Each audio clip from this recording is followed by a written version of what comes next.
Time Yeah. to go. Closed? Oh, just give it 1 second, Captain, on the trailer. Oh, right. Thank you.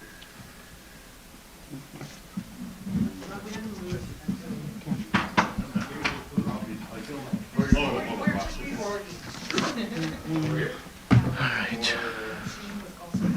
I don't know if it's on. You hit the button. Hit the power. Okay, here. Go. And then also, I have like the back. Oh, is yours on? Oh, you hit the Yeah, power? mine's on. Okay. I just Okay. Can you take these off now? Okay. I think you can wear them the whole time. I don't think they can hear you. I can hear everything. Tell Scott to. Oh, she said she could hear everything.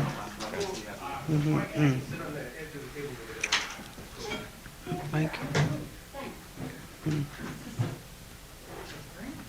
Oh, he said it's still on. She could, for us to.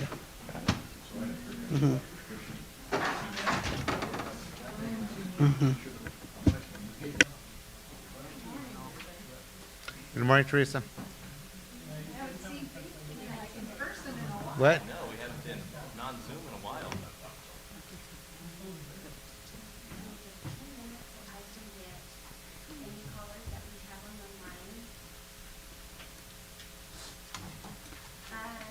There's coffee and water out there in case anybody would like them, and there will be pastries. I'm gonna Yes, in a minute. at the hour mark. I'm gonna say if we want to break, but I'll probably lose track of time. So if I forget, somebody remind me. Okay. Yeah. At the hour? Because it's gonna be like, huh? An hour? Yeah. Well, because Okay. like, yeah. Yeah. Because everybody's drinking their coffee now. It's gonna hit them in about an hour.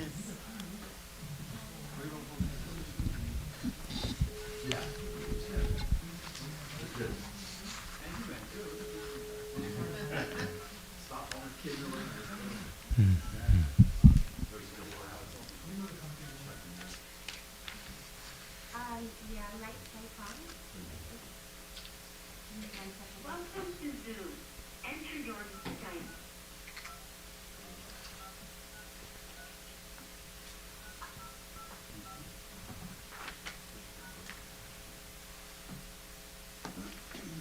Enter your participant ID followed by pound. You have entered the meeting as a panelist. Attendees can now hear you speak.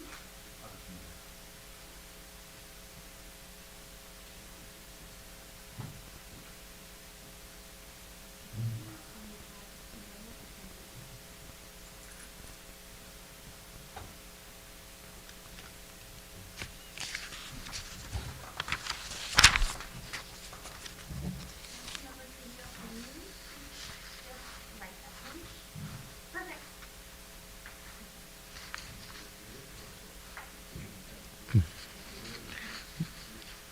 Just a scotch. Hurry.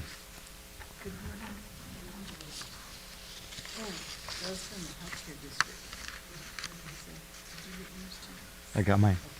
I have in my vehicle. For when I forget one, they're right there. Yeah, I already had to use it once.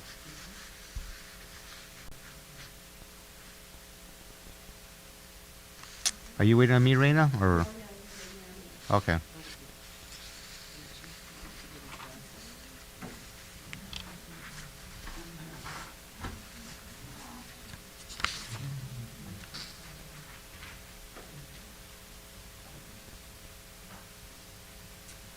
Does anybody need any more hand sanitizer or anything? I already did it.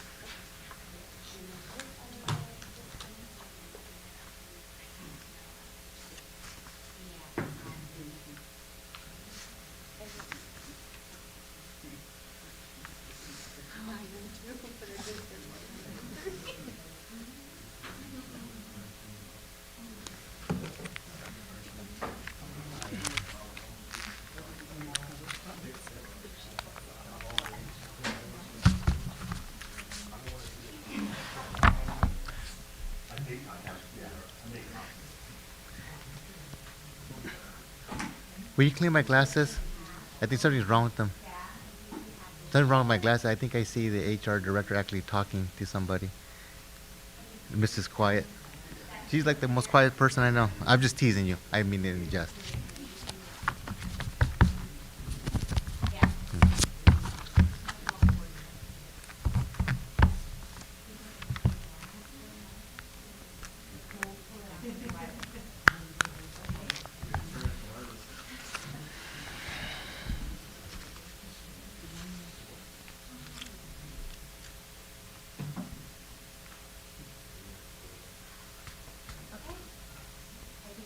Okay. Can you hear me okay? Okay. Good morning, everybody. It's good to see all the team together here in person. It's been a while. So I'm going to call the Selma City Council special meeting order for May 20th, 2020. The time is now 9:36. For that, I have to read our disclaimer to the public. So bear with me, and I'll just read this real briefly, and then we'll continue. On March 4th, 2020, Governor Newsom proclaimed a state of emergency in California as a result of the threat of COVID-19. On March 17th, 2020, Governor Newsom issued Executive Order N-2920, which allows local legislative bodies to hold public meetings via teleconferencing and to make public meetings accessible telephonically or otherwise electronically to all members of the public seeking to observe and address the local legislative body. Pursuant to Executive Orders 2920, please be advised that some or all of Selma City's Council will be participating in meetings via teleconference. Public participation. Pursuant to Executive Orders N-2920 and given the current health concerns, members of the public can access meetings streamed live on our YouTube page. Members of the public may not attend the meeting in person. In lieu of attendance of the meeting, the public can provide public comments verbally for the City Council's consideration by calling the number posted on our agenda. Staff will unmute the public during the public comment portion of the meeting. Alternatively, the public can send correspondence to the City Council regarding agenda items by emailing public comment at cityofselma.com by 5 p.m. the day of the meeting yesterday, which with the subject line Selma City Council meeting correspondent item number and insert the agenda item number which you to discuss, or Selma City non-agenda item.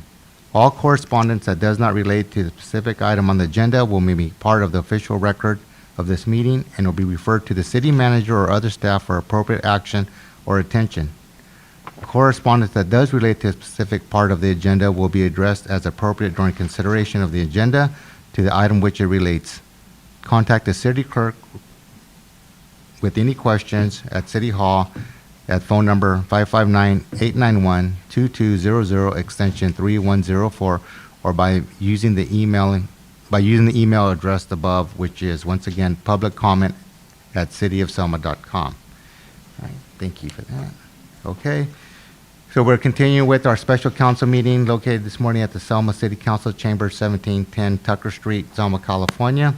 You can teleconference in to the public at phone number 1-301-715-8592.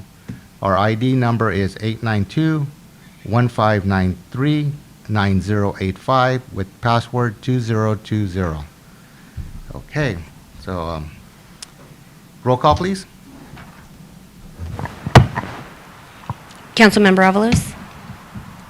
Aye. Councilmember Robertson? Here. Councilmember Trujillo? Here. Mayor Pro Tem Guerra? Here. Mayor Franco? Here. Potential conflict of interest. Any council member who has a potential conflict of interest may now identify the item and recuse themselves from discussing and voting on the matter. Okay. Seeing that we have none, we'll move on to oral communications. Notice to the public. At this time, any member of the public may address the City Council regarding any item which the council has jurisdiction. No action or discussion will be taken on any item not on the agenda. Issue raised will be referred to the city manager for review. Members of the public shall limit their remarks to 3 minutes. Has anybody called in? We have nobody on the line, Mayor. Okay, then we're going to get on to our subject of the day, which is the city council budget session. This is our first budget session of the year. City manager, I know that it's no shock that, it's no surprise that we have some challenging times coming for us, but I think in talking with you during the week that you have a solid plan to get us through this first budget cycle, and with that, I'll let you present. Thank you, Mr. Mayor, members of council, Teresa Gallivan, City Manager. And it is our honor to present the proposed and balanced 2020-21 fiscal year budget for the City of Selma. This budget represents months of preparation, analysis, and discussion involving finance, our department heads, and department managers. And I am pleased that in the face of these challenges we have, that this team has come together and found ways to streamline operations and expenses to deliver this balanced proposed budget.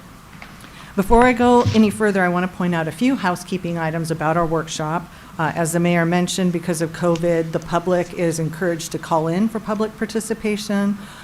This is being live streamed so that it can be viewed in real time or later. We do encourage and want public feedback in the budget process, and would be happy to answer any questions or go over the budget further with members of the public if they weren't able to call into this workshop, or if after this workshop they find they have further questions. Another housekeeping note is this is an informal workshop typically, and while we encourage you to hold your questions until the end of the departmental section in case we're answering those questions during the presentation, you can ask questions as we go along by all means. Lunch is being provided today from Chriscom, who contacted the city desiring to provide lunch to thank our first responders and essential workers. And the city clerk helped time that so that lunch would be covered today for this workshop. So thank you to Chriscom for acknowledging all of our first responders and providing lunch. As you know, the impacts of COVID-19, as you mentioned, have had a significant effect on this year's budget and on next year's budget, decreases in city revenues. Going into this budget process, we were looking at a $1.1 million budget gap, and I commend all of our department heads and managers for their teamwork in balancing this proposed budget. A couple of things really stood out to me as key in our ability to balance this budget proposal, and one of them is the new leadership in many departments. We have department heads and managers that have been looking at their budget with fresh eyes. They are tracking expenses with greater accuracy so budgets can be better defined and refined. For example, in Public Works last year, the department developed new codes to better track expenses. And because of that, this year, the department was able to see expenses more accurately and adjust its budget accordingly, as opposed to carrying forward line items that were not historically expended. Another example is in the police department, where Chief Gomez is implementing a reorg that streamlines leadership and puts more officers on patrol. So these were some things that really stood out as ways that help bring the team together to balance the budget.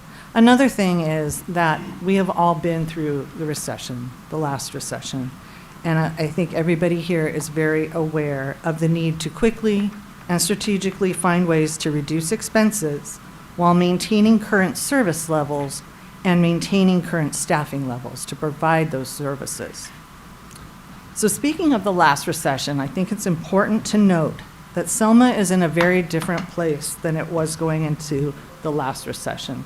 Going into this downturn, compared to the last recession, Selma came out of the last recession and implemented fiscal policies that put us in a better position today to weather this storm.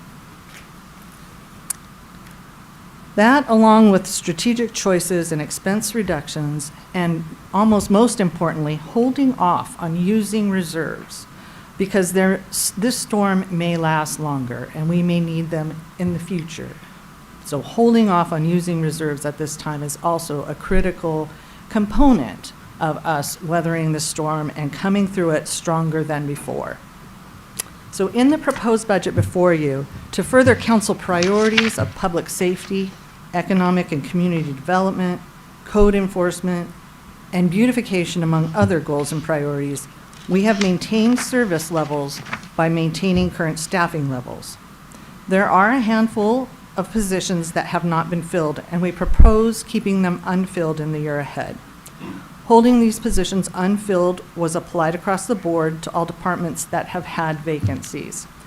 We are also planning to bring back 2 school resource officers to patrol. So those 2 positions coming back to the city from the school district offsets a couple of vacancies there. We are also able to maintain incentives for outstanding work, as we know service is so important, especially in these challenging times. So we have been able to include some promotional opportunities in this budget, annual merit increases, and maintaining MOU commitments to our workforce. While training budgets were reduced, they were not eliminated. Continuing to invest in our staff is critical to our delivery of outstanding service and rebounding from the economic impacts of COVID. Another strategic decision is the renewal of consulting services for grant funding and legislative advocacy. We have put in the budget the ability to continue working with both consultants. At this time, it is even more critical to pursue the increased number of different funding opportunities that have become available due to COVID. Both Townsend Public Affairs and CRISCOM have several irons in the fire to pursue critical funding for the city, for public safety, for infrastructure development, among other areas. While we reduced capital outlays in this budget, we kept the most critical facility improvements to do roof repairs for several facilities in the year ahead. In summary, we've prepared a proposed balanced budget of $14.6 million in the general fund that enables the city to maintain service levels and weather this storm called COVID and have Selma emerge stronger than before. Thank you. I'd like to go ahead and go into the budget now with our Finance Director, Assistant City Manager, Isaac Moreno. Thank you, City Manager. Good morning, Council. For the process today, we'll do a quick overview, a small presentation, really to go revamp and talk about fiscal policies again, kind of more of a refresher, and kind of go through that process as a bridge into the department book that's currently proposed. Again, as the City Manager expressed, we will go department by department. I'll give a brief overview of each department and then open it up into inquiries from Council. So if you have questions for myself or city staff, the rest of the department heads as well, we'll be happy to answer those questions as we go through the process. So we'll be looking at the general fund, also internal service funds and enterprise funds as we standardly do, as well as Measure S as well. Okay. Within the packet, you'll also see the fund balances of all funds that we currently have. So if you have any questions on those, we'll talk to you about that when we go into it. As City Managers alluded to, we do have some changes within different departments. So as we go through those departments, we'll talk about those a little bit more as well. Okay. So if you can go to the presentation, the PowerPoint, Tracy, please.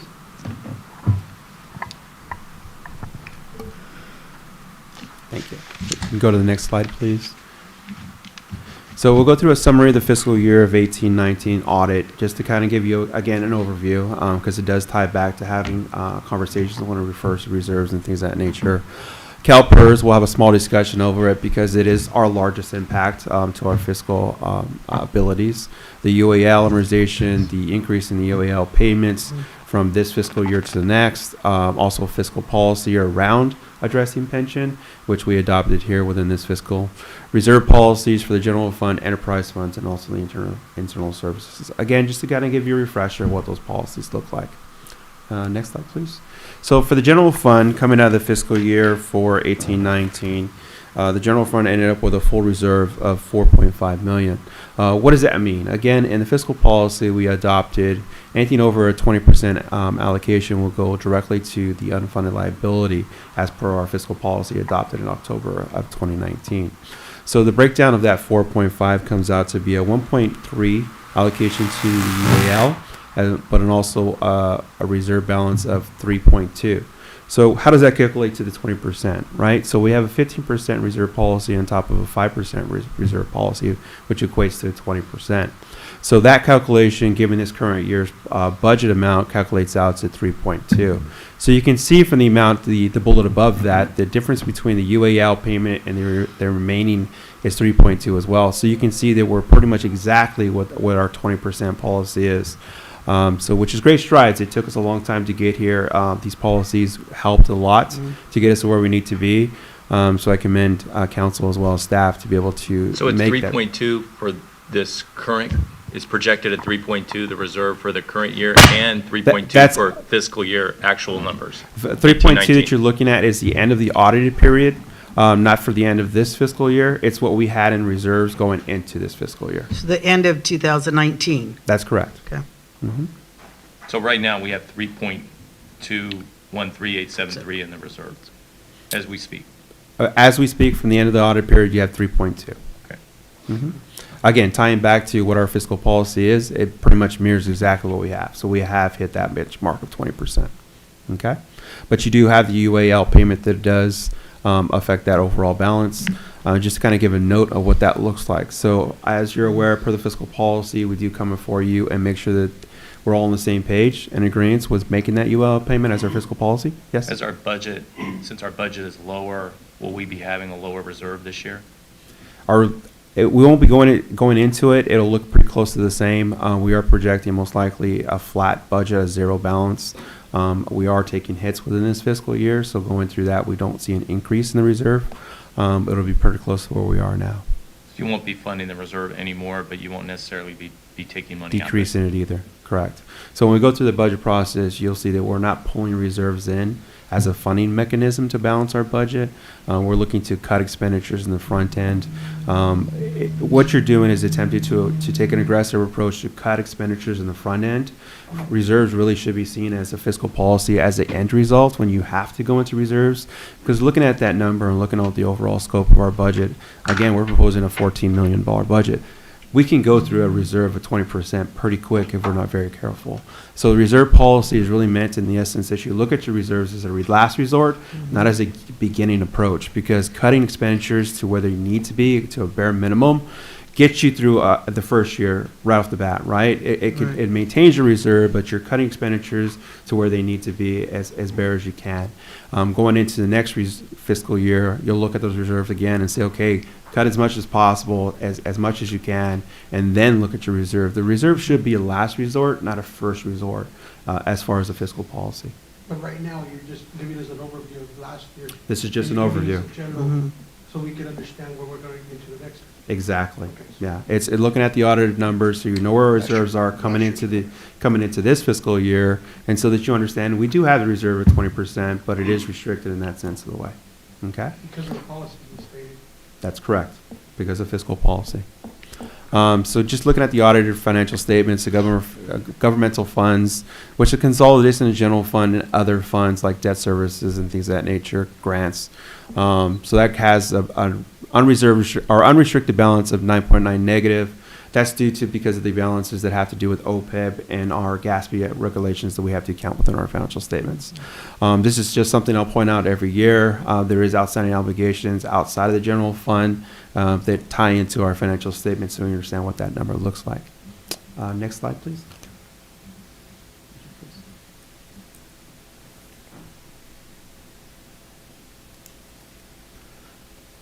So our first bullet here, we have what is an increase in our fiscal UAL payment. So each year that gets recalculated and how much we have to increase the payment.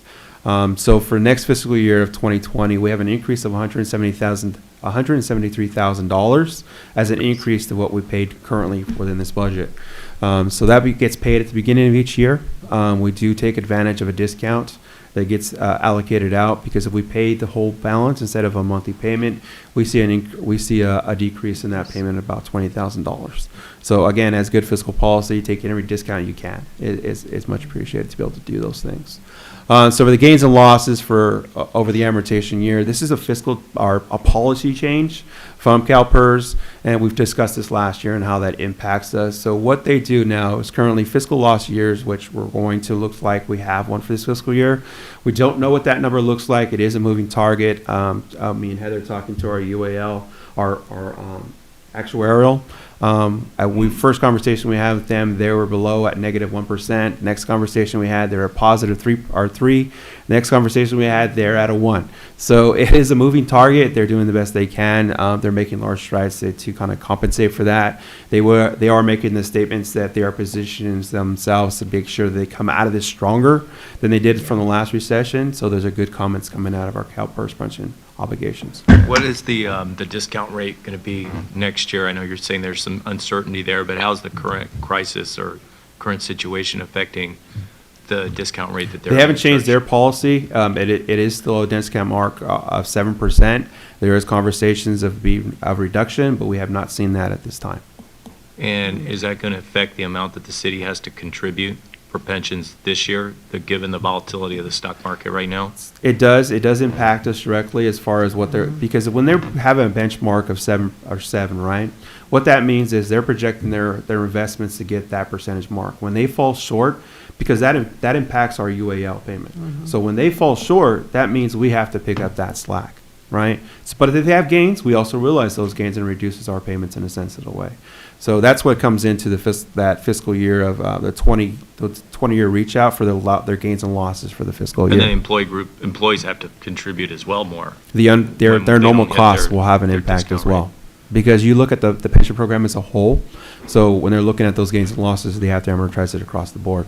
When will we have more of a definitive, take on what that's going to be this year? So the unfunded liability, how that impacts us for the gains and losses, we won't realize it in actual until 22-23. So for this year, we see an increase in 173,000. So that is what we know. We know we're going to have. We know what that number is today. Yeah. That won't go up. That won't go down. No, you don't see that gain and loss until a couple years out. So again, as the presentation says, 22-23 is when you'll actually realize that. So what we're going through right now will impact the city in fiscal year 22-23. Correct. So that kind of goes. Pension. Yeah, that goes back to my presentation that, the actions that you take today and the gains and losses that we're having currently actually impact us for multiple years to come. So just be aware of that when we go through our presentation and what these do. Again, trying to cut costs up front because you have some costs that you're going to have to realize in the next couple of years. So we're hoping the CalPERS will have a better investment next year. But we'll go through that process and we'll look at it. We'll tighten up our budgets and make sure that we keep an eye on that. But isn't it true also, the same format that you're saying it, isn't it true that the same actions we do now can actually put us even in a better position if we start looking at analyzing what our departments and our expenditures, that maybe in our departments we're able to invest to make a lot more money? That's correct. So think of it this way, just with our current fiscal policy you're doing exactly that, right? I don't want to interrupt you, but I want to make sure that you indicate that point, because in times of these kind of crises, as an accountant, I've always felt that giving advice to people is, this is not an opportunity to be scared. This is an opportunity to invest and to look at your money and make more money. Mm-hmm. So this is also true for this municipal government. If we sit back and just get really, I understand we're going to be crucial in looking into our budget, but at the same time, I want us to understand that it is true. What decisions we make today will impact us in the next 2 to 3 years. Correct. So let's make sure that we invest and look at that way also. So a good example of that, as far as how we're financially trying to stabilize ourselves, is we talked about the 1.3 that's currently available for the UAL. So how it actually works, the City of Selma is actually in a pool plan, right? So we can make that normal investment now. But the gains and losses that are realized now, because we're in that pool, if we have a larger asset within that pool, we will recognize either larger gains or our losses because of that. So we're actually looking to hold that 1.3 million to be able to put it into next year's allocation to offset that 22-23 that will be coming apart. Because if I did it now, because they're so volatile, you really don't know where they're going to end up. May end up with larger losses. It's very marginal, but it is there. So you got to compensate that as a fiscal analysis when you're doing those things. That's why we have that savings account, right? That's why we have The trust? the trust. That's why we're established the trust, and it's moving forward. So those fiscal policies are still in place with our current budget that we're reflecting. So that money's going to go in there and won't be subject to market forces. It will be, the city will have that to contribute to the PERS plan. So for this payment, we will be looking to do it to the unfunded liability to offset those future costs. But the trust is still established so that now that it's, because you're not taking the big losses that we took just right now. And that's the amount over the 20% reserve. That's that correct. City council allocated as a policy decision. That is part of the fiscal policy, as well as a minimum of $300,000 in a budget allocation through this budget process, which you'll see within the budget presentation. Okay. So just going through it again, fiscal policy adopted in October 21, 2019. All reserves of 20% threshold will be allocated to unfunded liability and or the trust. That's a conversation we'd like to have because strategically you want to have that conversation and how it impacts either future years or current years. So it's good to have that fiscal policy to have that flexibility. But you're still allocating it to a pension in some format. City Council has directed staff to, during the budget process, to appropriate funds. The amount of appropriation will be discussed will be no less within the budget process of $300,000. Again, that fiscal policy still holds true within this budget. We will talk about that when we get to that budget. That department is in Department General Fund 9900. So that's one of the last departments, but we are holding to our fiscal policy currently. Okay. Next slide, please. So again, this slide is really just going through our fiscal policy, what those reserves look like.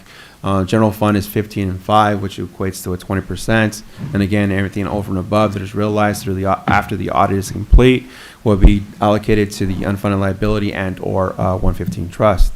Enterprise funds, the ambulance fund, it has a 90-day working capital, including the transfer out. Currently, that will equate to $1.9 million as a restricted reserve. Pioneer Village, 90 days working capital, which is $7,000. The garbage service, 30 days working capital, $117,000 as a reserve policy. Art Center, 30 days working capital, that's $13,000. And transit, again, 30 days working capital, which equates to $62,000. Next slide, please. So internal services, you can see similar kind of policies in the essence for the insurance fund, 90 days working capital at $304,000 as a fiscal reserve policy. Fleet management, 90 days, $135,000. Utilities, 90 days again, $75,000 that equates to. Overhead, 30 days working capital, $1,000. And data processing, 60 days at $29,000. Again, the way our format is of fiscal policy is it moves with us. So as our budget increases or decreases, these numbers will increase and decrease as well. So just kind of a reminder on how that works. So that kind of concludes my refresher. Is there any questions prior to that before we get into the workbook itself?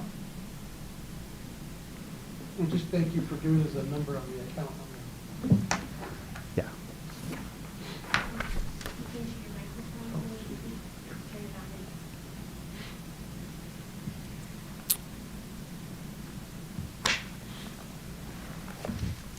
So going into the workbook now, you will see some changes as far as what we talked about in our last budget workshop. They're implemented, the largest piece being our capital improvement plan. We will go through that at the end of it. It is part of the budget book as a summary sheet, but there is an appendix that goes with it that you all have copies of. So we'll get into a little bit more on that on the back end, but we'll start with the actual general fund. If we approve, just as a matter of process, if we approve the budget, are we also approving the capital improvement plan, or are those separately to be approved by council? There's one thing in the capital improvement plan that is included in this budget. So we can identify that as we go through the plan, and the others are things that we would need to program funding for in the future. That will be in the future then? Yeah. The council will look at that. So we looked at the capital improvement plan when we established it. One look that I wanted you to see is basically department heads kind of prioritizing where those capital improvement projects are. So there is some that are reflected in the current or the next fiscal year, but due to the budget restrictions, they are going to have to be pushed out. So just logically, we'll see the elements of the CIP in the budget as they come up for that fiscal year. Correct. Okay. So, let me go back real quick. Okay. Councilman Robertson brought up a good question. Can you go, when we get to that point, can you explain to us the process that the department heads came to conclusion as to categorizing and prioritizing those? We will. At that, Mhm. all right. Definitely. Within the summary sheet, they have a ranking system, but we definitely want to have that conversation on how they deem their projects are priority 1 versus priority 2 or 3. So we definitely want to have that conversation and give an overview of what those projects actually look like. Okay, so we'll go ahead and go to the very first sheet. Each budget book is numbered. You'll see the numbers on the bottom right-hand quarter. So pages 1 of 47. So we'll start with page 1. So for this current fiscal year, or the proposed fiscal year of 2021, we are looking at a budget of 14.6 million. With the current budget, we're actually looking at about 14. So you're looking at a sizable decrease within our fiscal budget for the general fund itself. So there is a change there, about 1.4. Total overall labor, when you look at the general fund as a whole, we're projecting, that's all labor across the board, about 9.4. Actually, that's the general fund, I'm sorry. 9.4, you don't have these numbers, I'm just giving you the information. Total labor within the general fund is 9.5. That's 66% of our current percentage of the overall proposal. The rest of it is operations and maintenance and debt. Total labor is estimated within this general fund at 9.5, which is 66% of our current general fund budget. Is that a pretty solid benchmark? Was it 2/3 last year as well? Last year was actually 65%. So you're seeing a slight increase in the percentage, but you'll see that that will move as M&O operations and maintenance decreases because of the cuts that we're looking to propose. That number will change, but within the 60s is pretty standard for our city and others as well. Was it, and is there any particular department or departments that account for a majority of that payroll? I know public safety accounts for a pretty large percentage. Public safety is that always going to be a large percentage. Stayed steady? That's for always the going to stay steady, The percentage yeah. allocation among the departments? That's correct. I mean, most departments have maybe a couple of individuals, full-time employees within those departments, if not a percentage of an individual. Safety is always going to have the largest number overall. In regards to the accounting part, why is there such a big difference? What occurred from 2019-20 to 2021? We'll get into those details Okay. as we go department by department, All and right. we'll kind of go to what's those increases and decreases you'll see across the board. The biggest one you'll see is going to be in the next sheet. You can. So as you know, Department 000 is our property tax, sales tax, franchise fees. It's our biggest revenue stream for the general fund. So those decreases you're currently seeing, our sales tax projected at 5.4 million, which is a decrease of 1.1. So you're seeing the largest decrease in revenue stream right there in our sales tax. Again, this information comes directly from our consultants. Currently, we're called Muni Services. As you see, we are moving now to HDL, so we'll get a different report from them as well, but we are expecting the same pretty much overall analysis. So that's actually a decrease of 70%. Some of that loss is actually going to be realized within this current year. So although you're seeing a decrease in next year projected at 7%, you're seeing a decrease of 10% within this fiscal year. So that's why you're seeing a lump number, because you're comparing not actual, you're comparing budget to budget. Yeah, you know, I was in a meeting last week and I heard County Supervisor Sherman, Buddy Mendez stated that the county is going to actually look into the way they're going to recapture some of the offsets, what they've been telling all the businesses to do away with sales tax and then come back and recapture it. Is that what you're going to be doing in the future? So for ours, what we're looking at is the impacts for this budget anyways. We're looking at the impacts of what Governor Newsom's done for the For this tax. year, the Mhm. pushing, okay. And we're allocating for that appropriately. Like the changes they did is holding payments for 90 days and then amortizing those, or allowing them to pay it over a 12-month span. There's only a certain group that's actually can do that, but there also is an accountability for some of the organizations to be able to go to the tax board that we have and say, okay, well, I need a deferral. So that that is a part of this assessment. Okay, good. Mhm. How are we going to get those property taxes on time, or is that just not going to happen? We're So not the going good to thing get paid about- until the state gets paid. The good thing about property tax is the county of Fresno is actually on a teeter program. So we receive those property tax. We're not depending on somebody, whether the payment is paid or not, as far as gross receipts being received. The county teeter program takes that amount that's supposed to be received, projected to receive, and they allocate it across the board we receive a payment in December, April, and then a cleanup in July, or June, I'm sorry. So we receive those funds off the bat. Where you're going to start realizing a decrease in property tax is going to be after this fiscal year that we're currently proposing. So there's a projected decrease in property tax, not in the next fiscal, it's probably going to be in the fiscal after that. So just to be clear, the property taxes are paid kind of like the IGT. They're paid on a projected basis, a prospective basis. Whether or not they've been paid yet, the city's still going to receive the projected property taxes. So the county knows what they're going to file. That's part of the teeter program, and you'll see us doing the same thing. We know once they file it, they know what that number is going to be. They just break it into increments. So that's why it's 84,000 higher this year than last year.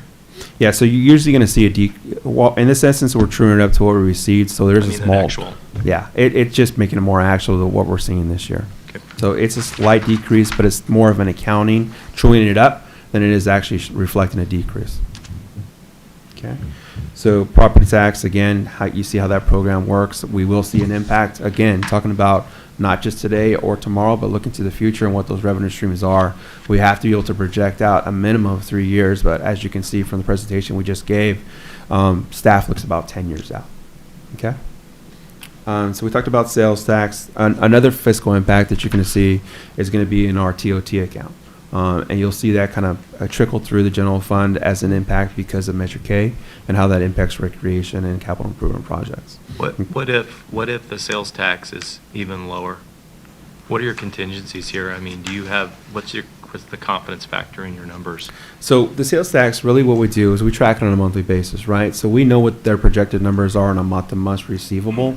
So we actually do that analysis. We do it now.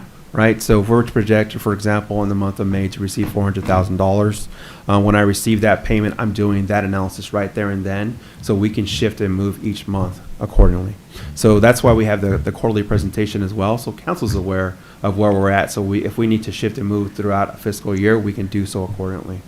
We have to be able to have that flexibility and check our revenue streams because they are critical to our overall infrastructure. What if the economy stays closed until July or August? How is that going to affect this sales tax number and receipts? It definitely will impact us as our, not just TOT, but also sales tax. Again, we'll have to check those receivables as they come in. And it's all going to be depending on what's going to happen with the state and how fast we'll open up completely.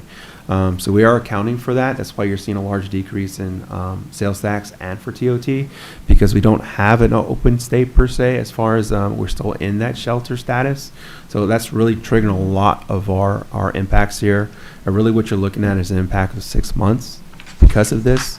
If we do have another spike where we're having to shut back down or things of that nature, or restrict even further, or go back to a status somehow, we will definitely be having that conversation when that occurs and how those impacts us. How real time are you monitoring this? You know, how fast can you get this information to the city council based on if things keep deteriorating? So as a monitoring standpoint, city staff, city manager, we're doing it daily because it does change daily, right? That information comes to us from multiple arrays of people, and so we're really monitoring it daily. As far as the sales tax impact, they usually can run those analysis for us within a week or two.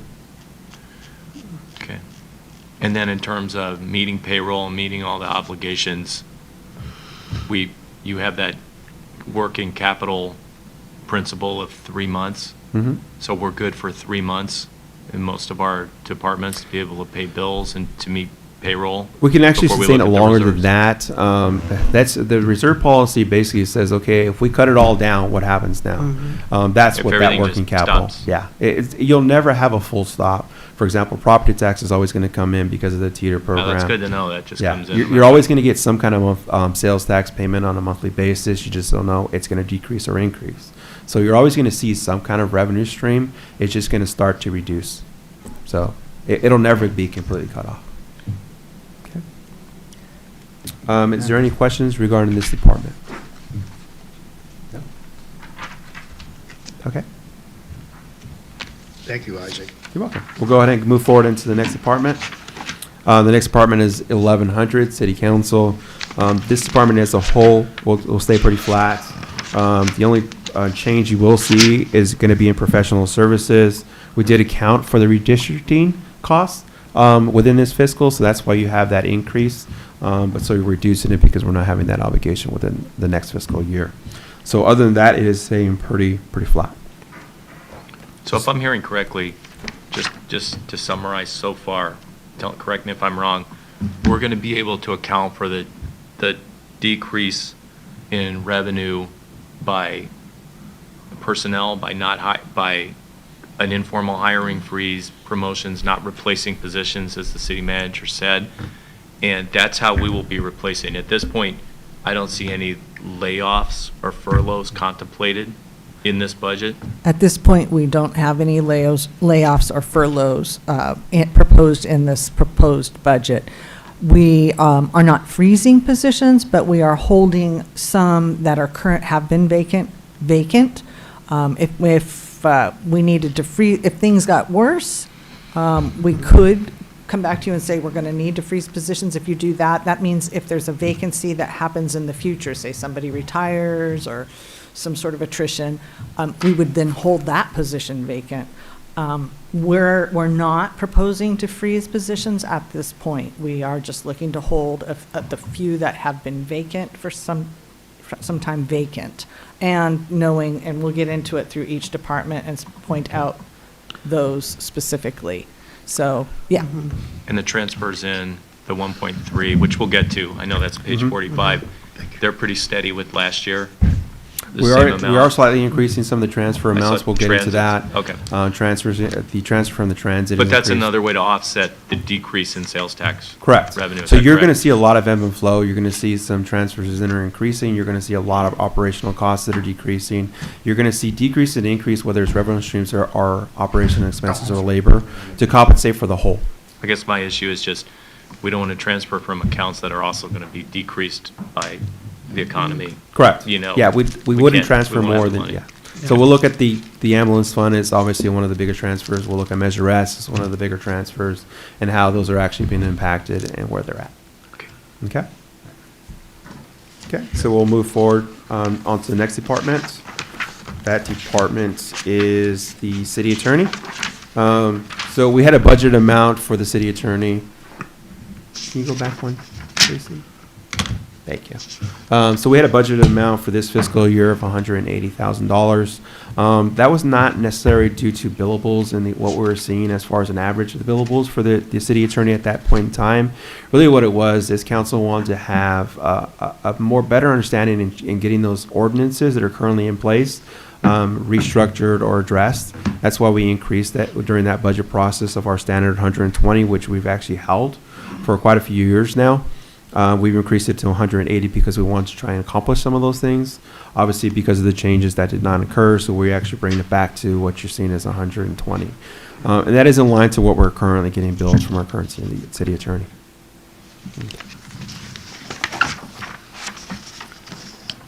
So now go to the next department, the city manager. Pretty flat overall as far as the overall balance. You're seeing slight increases.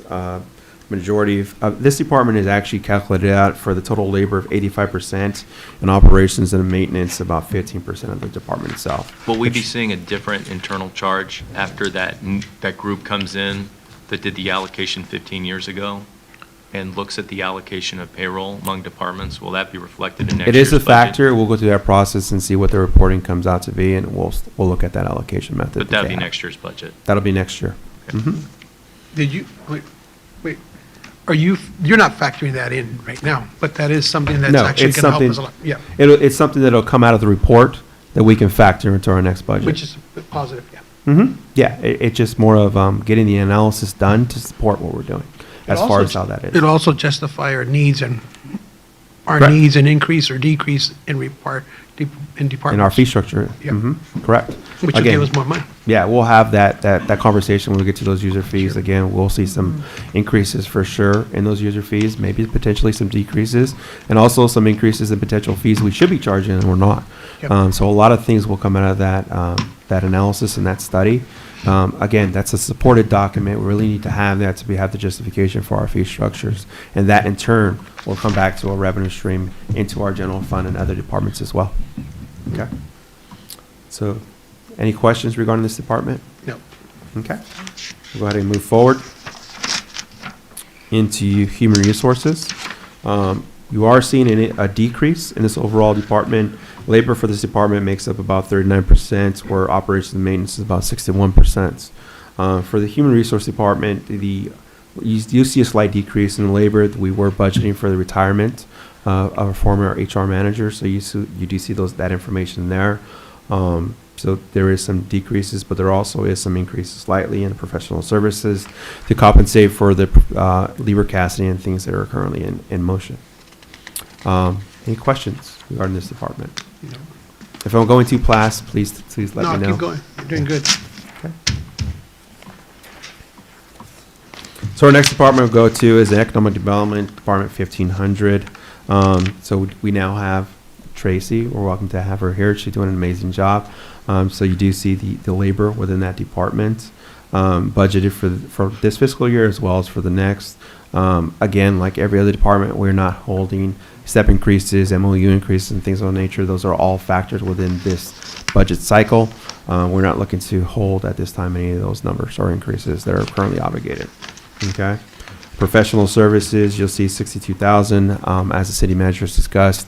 That is currently for our grant writer that is in there. The lobbyist that we currently have, CRISCOM, is currently being funded at impact fees. 42,000. 42,000 is. You said 62. I'm Is it sorry, 42 or 42. 62? Well, yeah, 42,000 for Townsend. There is an impact for the CRISCOM, but that is an impact fund because they are actually trying to assist with our sewer infrastructure, which is a big component of what they're doing. So that's why they're obligated into that fund.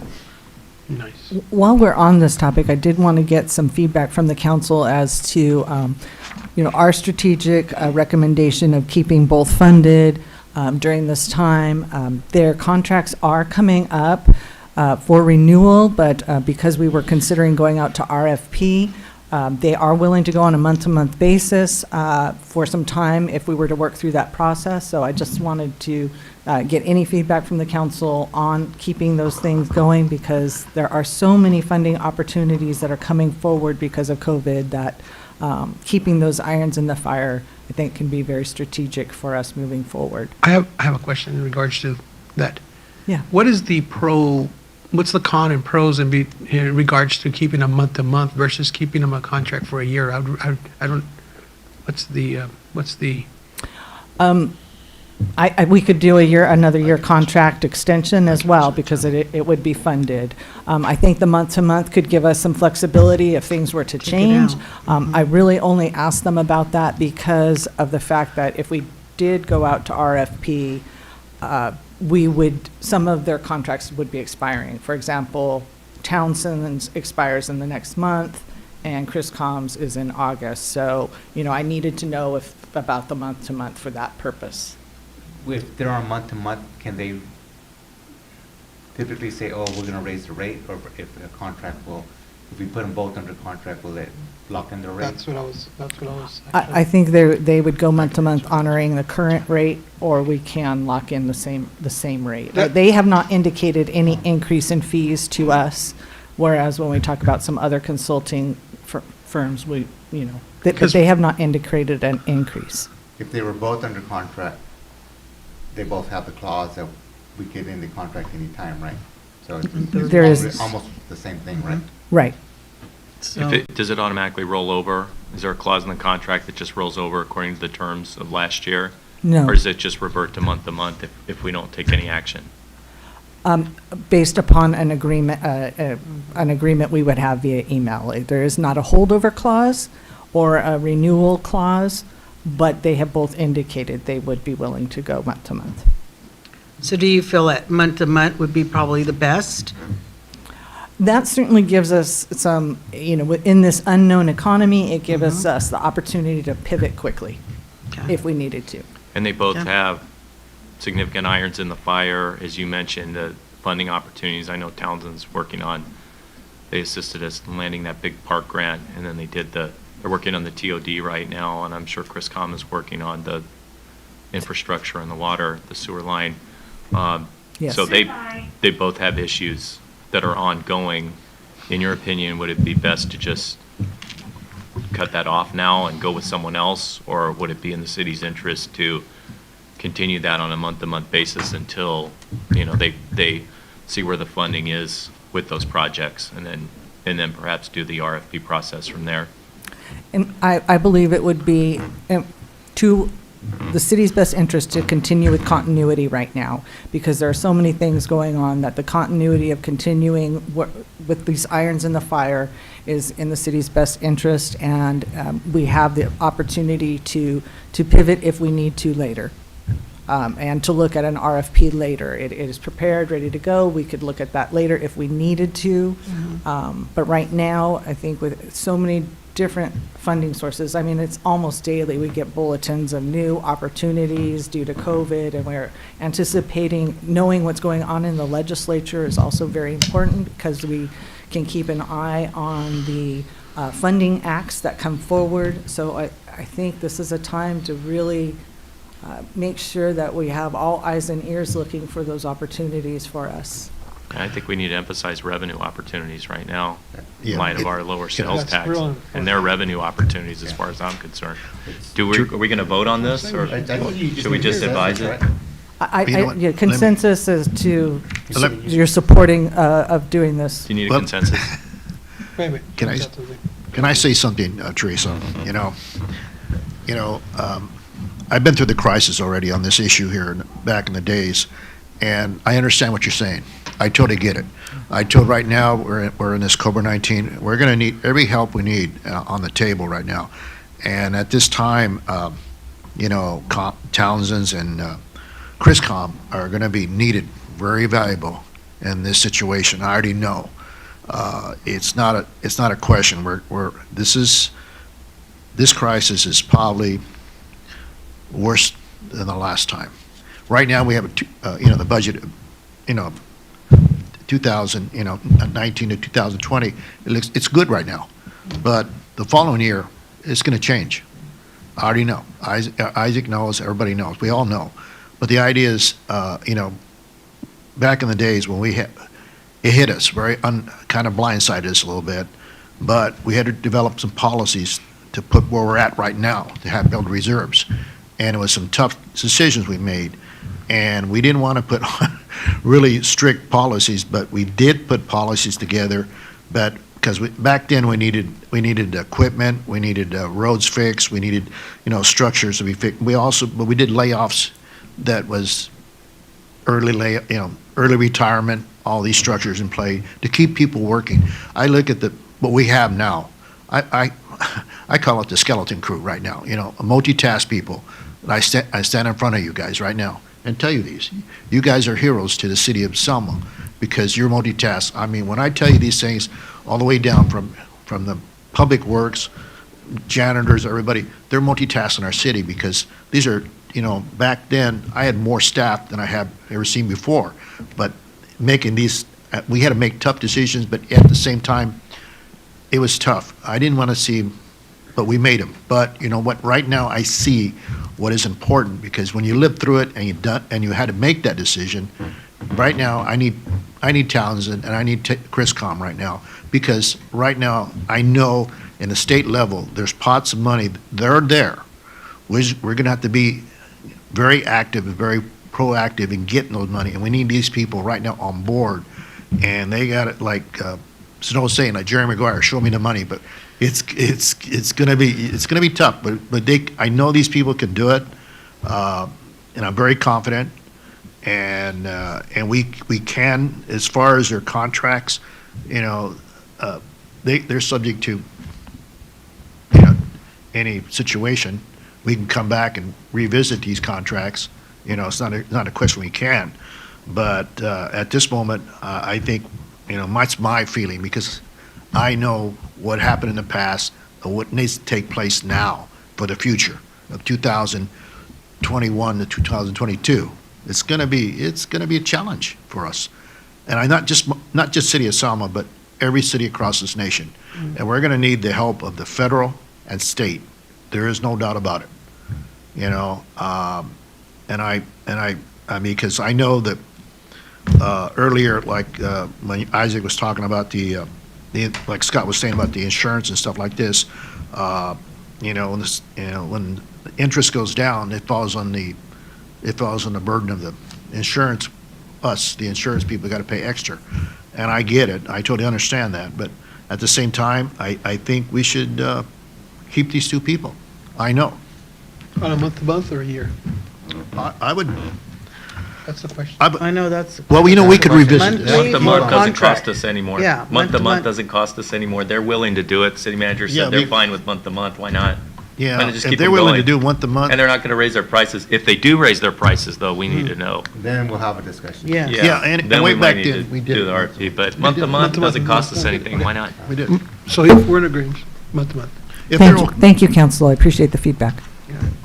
Yeah, just on that, thank you for the information, Jim, but all these different consultings, whether it's Townsend or Chriscom or all the other ones that we use, you gotta remember this crisis is kind of unique because we know it's coming. It's basically self-inflicted by our government. So we know that there's gonna be some type of relief, but the question is, we have to have the professionals to get us in line, so when that relief is there, that we're in line, or if not first in line, Right. we're at the front part of that line to get that aid. So with Can- that, continue, Isaac. Can I Exactly. say something real quick? I'd like to say Go something ahead. as well. As long as we're not losing, we're not missing the boat here, because in the past we've had, and that's my concern. So as long as they're on top of it, and they're staying on top of it, and for these funds that are going to be available, whether it's state or federal, that Selma doesn't lose that opportunity. I'd just like to say that, that this council, in October 21st, we voted to set some policies, and that's the reflection of what we've been doing. And I congratulate our council for doing that. I think we also, just as we spoke in the beginning, we have to be more mindful that right now, in order for us to suit our staff, we need to actually find people that are going to sharpen their pencils, look at every budget, look at what the waste is, where we're not needing it. And by us council, last city council meeting, approving for that person to come and do an analysis, that's the major step. And I congratulate our council for doing that. But I also want our staff to know that when we enter these budgets, we also need to look at other opportunities, other people that'll bring analysis into our community, into our city council and our budget, because this is one of the most important aspects of analysis when we are in crucial financial needs. We need to do more. Every day, every accounting that you're doing is something that's going to help our budget. And we can't lose sight. That is very important going through this crisis. And just adding the last to the consultants, if we could get quarterly updates, that would be great from both, if they could come to council and keep us updated on their progress, especially now. Mr. Mayor, it's been an hour. Yeah. Thank you. It's been an hour. We're gonna take a quick 3-minute break. Okay. Okay, at this point. I mean, we only have 90 more pages to go through. Okay, all right.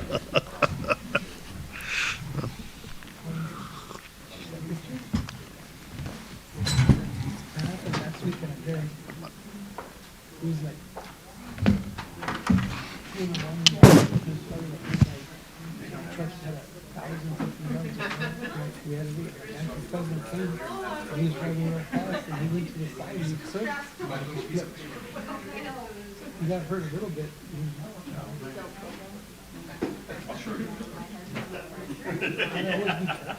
I'll let him know. No, I'm gonna show mine first that I've been using, and I'll go to yours. It shows the current condition. Yes, no, I'm just kidding. They look fine. They look Yeah, because they Street drive works crazy. great. I thought no cars. Yeah. I'll show mine. One of the biggest, Thank you. You're welcome. Biggest concerns I always have is driving at night. Because I'm tired. And we do my 60, 80 hours. I hate that. doesn't look so much. Oh, then that's, I feel bad for them. Maybe once more, I don't know, a little bit more money. Until now. I've been trying to get our company to like, at least get 1 or 2 weekends. Council has recessed for a quick break. So, I mean, Now, at so 10:33, I just wanted get you your to days know, off and work. I will remain until, Thursday, Friday morning. City Hall. And then let's try. Till So we go in Sunday night, Monday morning. is that okay? Sorry. yes. Oh, I was just there. It's hard for them. Good pay for She was having the same problem. She was calling in and it was put her on hold and it would kick her out. And kept saying the meeting would have to start. I was with a couple of business owners in Fowler, Able to watch and they it on received YouTube. the actual Yeah, CDC I don't want to. format, and they're actually figuring out a plan for their businesses so in the future they open. I wanted to share that with you, really. Send it to you. Do you have one? Because other businesses are actually talking about doing it. For this, I can have it taller on Instead the of, line, like, so I will. Chief. Huh? How many daughters do you have? 2? you're talking about the restaurant. Lauren, is that one? Uh-huh. And then who else? Leonard's wife, What's her name? Erica. Okay. Erica. I'm dealing with some and they're telling me different names. And no, he only has one daughter. I'm like, No, I have to, Erica Cabrera, or the one with the Erica? PG, the one with the PG&E. Right. Right, that's Sergeant Cabrera, Lauren, president. where does Lauren work? Lauren works for, I thought Lauren was his wife. no, Erica's the wife. Lauren's the younger sister. My Because younger- Lauren's been helping set up some of the food giveaways. Right, that's not Leonard's wife. Does she work at a, I have to go. She works at, she doesn't work in town, she's like the North Regional Director for, Brand New Day Healthcare Systems. so she's just helping out? Well, she's just Somebody clean my truck. ordered to stay home, so she has this free time, so she's just, Oh, cool. yeah, once it comes, we'll never see her again, once the thing opens up. I thought it was because of you. Yeah. So we do have one caller on the line whenever you do decide to open it to oral communications. I know we did at the very beginning, but maybe towards the end of the meeting. Yeah, does he know it's gonna be a very long meeting? There's snacks? Okay. Yes, there is snacks. I need That's kind of coffee why too. That's kind of why I've been Snacks and I need going coffee. crazy, walking in and out. Ah. Is it, you prefer Christina? Because that is your name. I saw. I saw you have, like professional service or training. Okay, the camera was on you guys, but now I put it on them, so you feel free to grab. Feel free to grab, yes. And I'm for us, you guys can, Oh. just make sure you turn off your mic while you're eating. Yeah, that- I did it that, won't- so you guys can feel comfortable. Raina, it won't come up? Oh, you have to press it for like a second or two, like hold it down. Yeah. And I went up, you saw there is pastries, and I moved the camera, now the camera is over there.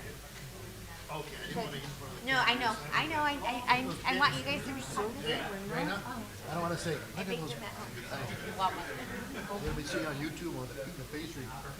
I know, that's why I told them, put the camera that way. Yeah, I did, and now we have, right now we have Mark Armenta on the line, so when the mayor does open it up, we do have one caller on, finally.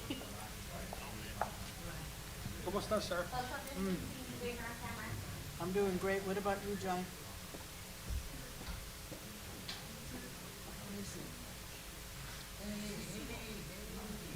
Oh, the interview was today. What? It broadcasted today, Okay.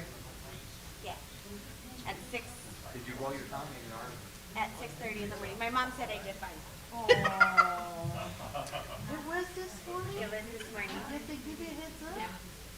They didn't give me any, but it was this morning and it went okay. Like, it was fine. I know, she did say that there was technical I wonder if she difficulties. was.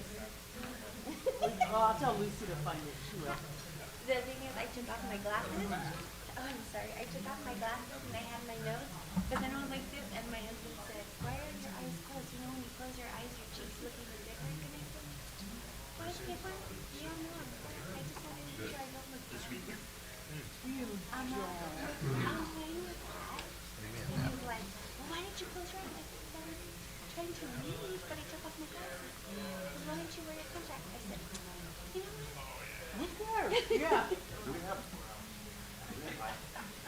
Right over here. Well, I'll get a red solo. I don't want to get a red solo. I mean, I don't want to have the red solo.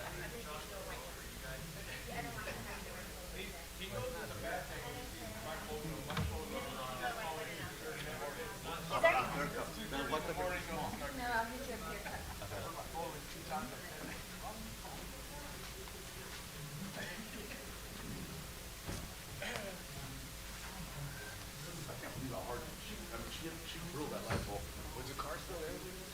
Upside down a signal. She hit the tree first and sheared the front passenger wheel right off.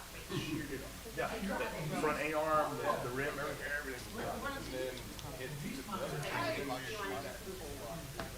Those poles are, I can't tell you how solid they are. I'm sorry.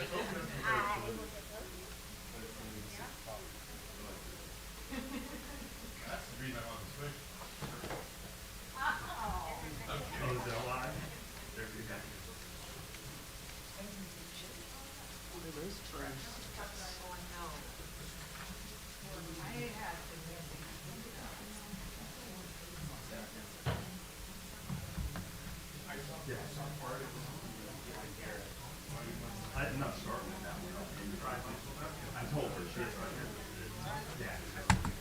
No, I mean, for the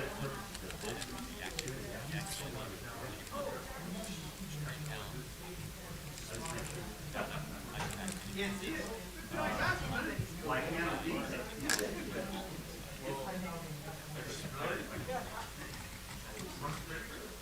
No, I have to pay right here.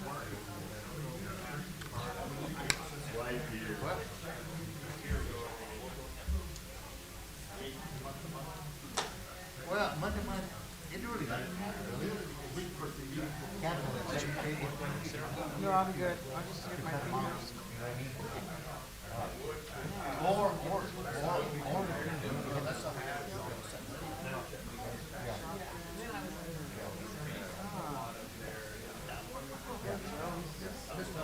Yeah, no, because like, hey,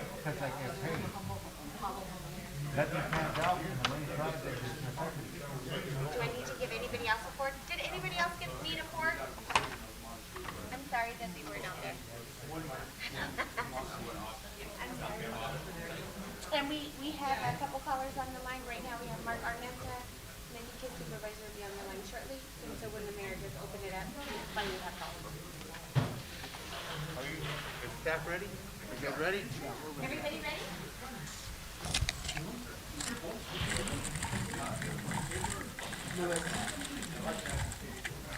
Louis, she has some callers, some people on the line. So when you open it up, well, she'll let Seth. you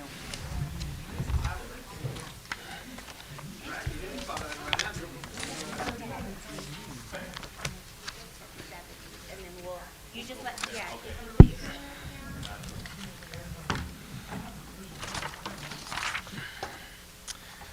Hey, guys, I'm going to break and go do an oral commit, because we don't have one scheduled for the end.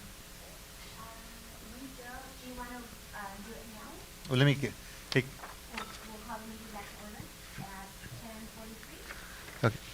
If it appears that when we started the meetings, the public had issues calling in, so that there was they weren't able to call in for oral communications, but there was a few callers or a caller. Would do you guys mind, rather than have them wait till the end of the meeting, that we just pause here and go back to oral communications? Yeah, that's fine. Okay, so I'll read the notice again just to be official. Is my mic on? Okay. So we're gonna go to oral communications at this point, and I just want to read the notice to the public. At this time, any member of the public. I'm sorry, please go ahead. Okay. At this time, any member of the public may address the city council regarding any items which the council has jurisdiction. No actions or discussion will be taken on any item not on the agenda. Issue raised will be referred to the city manager for review. Members of the public shall limit the remarks to 3 minutes. Any member of the public wishing to speak can do so now. Okay, Mark, I have unmuted you, but I need you to turn down put on the mute on YouTube, okay? Yeah. Okay. Okay, there you go. Okay, Mark, you have I'm sorry, speaker, you need to say your name, and please note that you have 3 minutes. Mark Armenta, Unit Director for Selma Boys and Girls Club. So, good morning, Mayor, City Council members, and staff. So I just wanted to just touch base with you. I know Diane was trying to get in the meeting, and we had a little bit of trouble. So I know Diane has been in contact with City Manager and Mike Kushner from Parks and Recreation. What can I say? During all this, we celebrated 4 years of opening our doors here in Selma, and it's great to see kids come to the door and participate in the club. During this time, I recently had a phone call with one of my club members as I was calling him and letting them know that we were doing grab-and-go lunches for right now until we get the green light to open our doors and take club members in. So this touched me, and it touched my heart so much. This is the only reason why I wanted just to call in. This club member is a female. She's 13 and has a brother who's 10. They live at home with grandmother and grandfather. Grandfather is on his deathbed. That's the way they explained it to me. Grandmother is in her mid-70s. Dad just got out of being incarcerated, and mom is on the streets. So this young female told me, "Hey, Mark, I really miss the club. I really miss you and Nate. I miss all the other club members. When are you going to open back up?" And I told her the same thing. I said, I wish we could open our doors right now and take all the kids in, but unfortunately we have to follow the CDC guidelines and guidelines of the county. So what I'm getting at is it's so very important for this club to continue going on and reaching all the other kids once we get the green light to open up. So it's just I can't explain it. This girl and this brother have been on my mind. Just because where would they go if our doors weren't open? They would be on the streets, maybe getting involved in gangs. So, anyways, that's what I just wanted to call in and just ask for this brief time. I know, like I said, Diane has been in contact with the city manager, Mike Kushner. I'm not too sure if she's going to try and call in. Thank you for this brief moment, and we are doing grab-and-go lunches. So thank you, and be safe. Thank you for your comments, Mark. Okay. With that, we'll go back to our budget workshop presentation. Thank you, Mayor. So we ended off on Economic Development Department 1500. Before we move on, I just want to make sure there's no questions regarding that department. Seeing none, we'll go ahead and move on to the Finance Department, Department 1600. Within this department, you are going to see an increase of revenue stream for close to about $65,000 to $66,000. That is due to the execution or full execution of the high-speed rail contract for contract management and oversight of that agreement. So you can already see within our next budget cycle, we're seeing some of the benefits financially, but you also see some of the external benefits as far as the glowing recommendations that are coming now to the city of Selma for executing that contract and having that facility here. So fiscally, it's assisting us, and externally, it's assisting us as well. So you're seeing a good light coming towards the city of Selma because of it.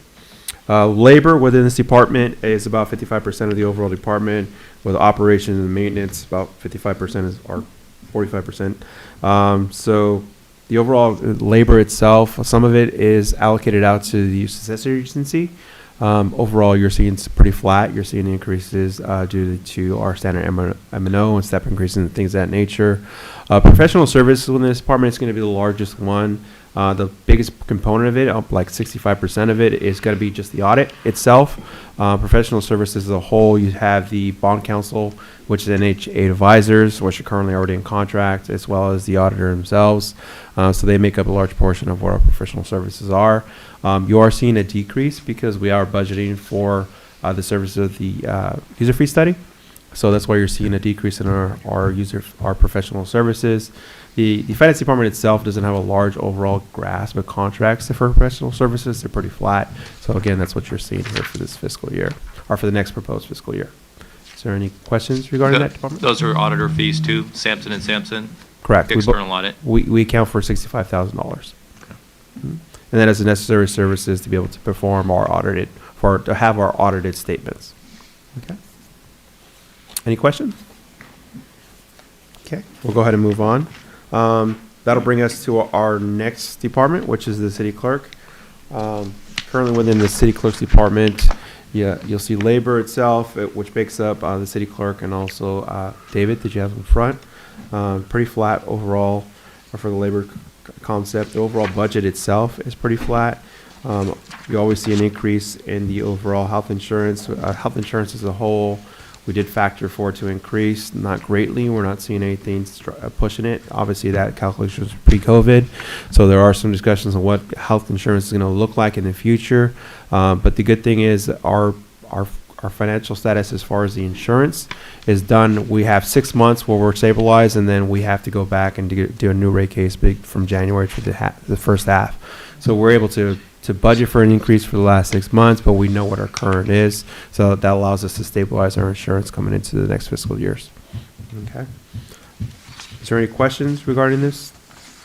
Are the premiums that the city pays, I know the Department of Insurance has extended the payment until July now. Does that apply to cities too? Ours is through the MMA, so our RMA, so we make ours monthly for the insurance premiums. Oh, I'm sorry, it's actually through the PERS for health insurance. So we make those on a monthly payment. So there's no extension on that? Doesn't No. apply first? Okay. And we're not requesting any kind of extensions at this time from there. How about the RMA? How about the workers' comp and the liability? Their amounts are already pre-budgeted. We'll get into that when we get to the insurance, and we'll see where those ebb and flows are going on. But they are budgeted here in internal services. But no delay? Does that apply to No delay. cities too? No, they had their budgeted amount. We make quarterly payments to the RMA. Okay. Any questions for this department before we move forward?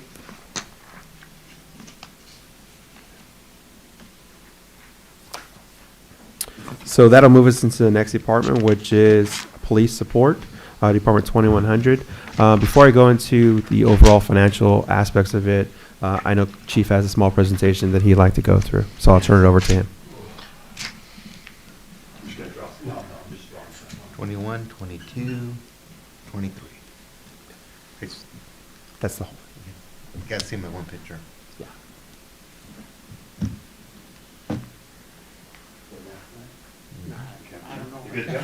Yeah. I don't know my I was worried I was going to make a statement. Okay, so.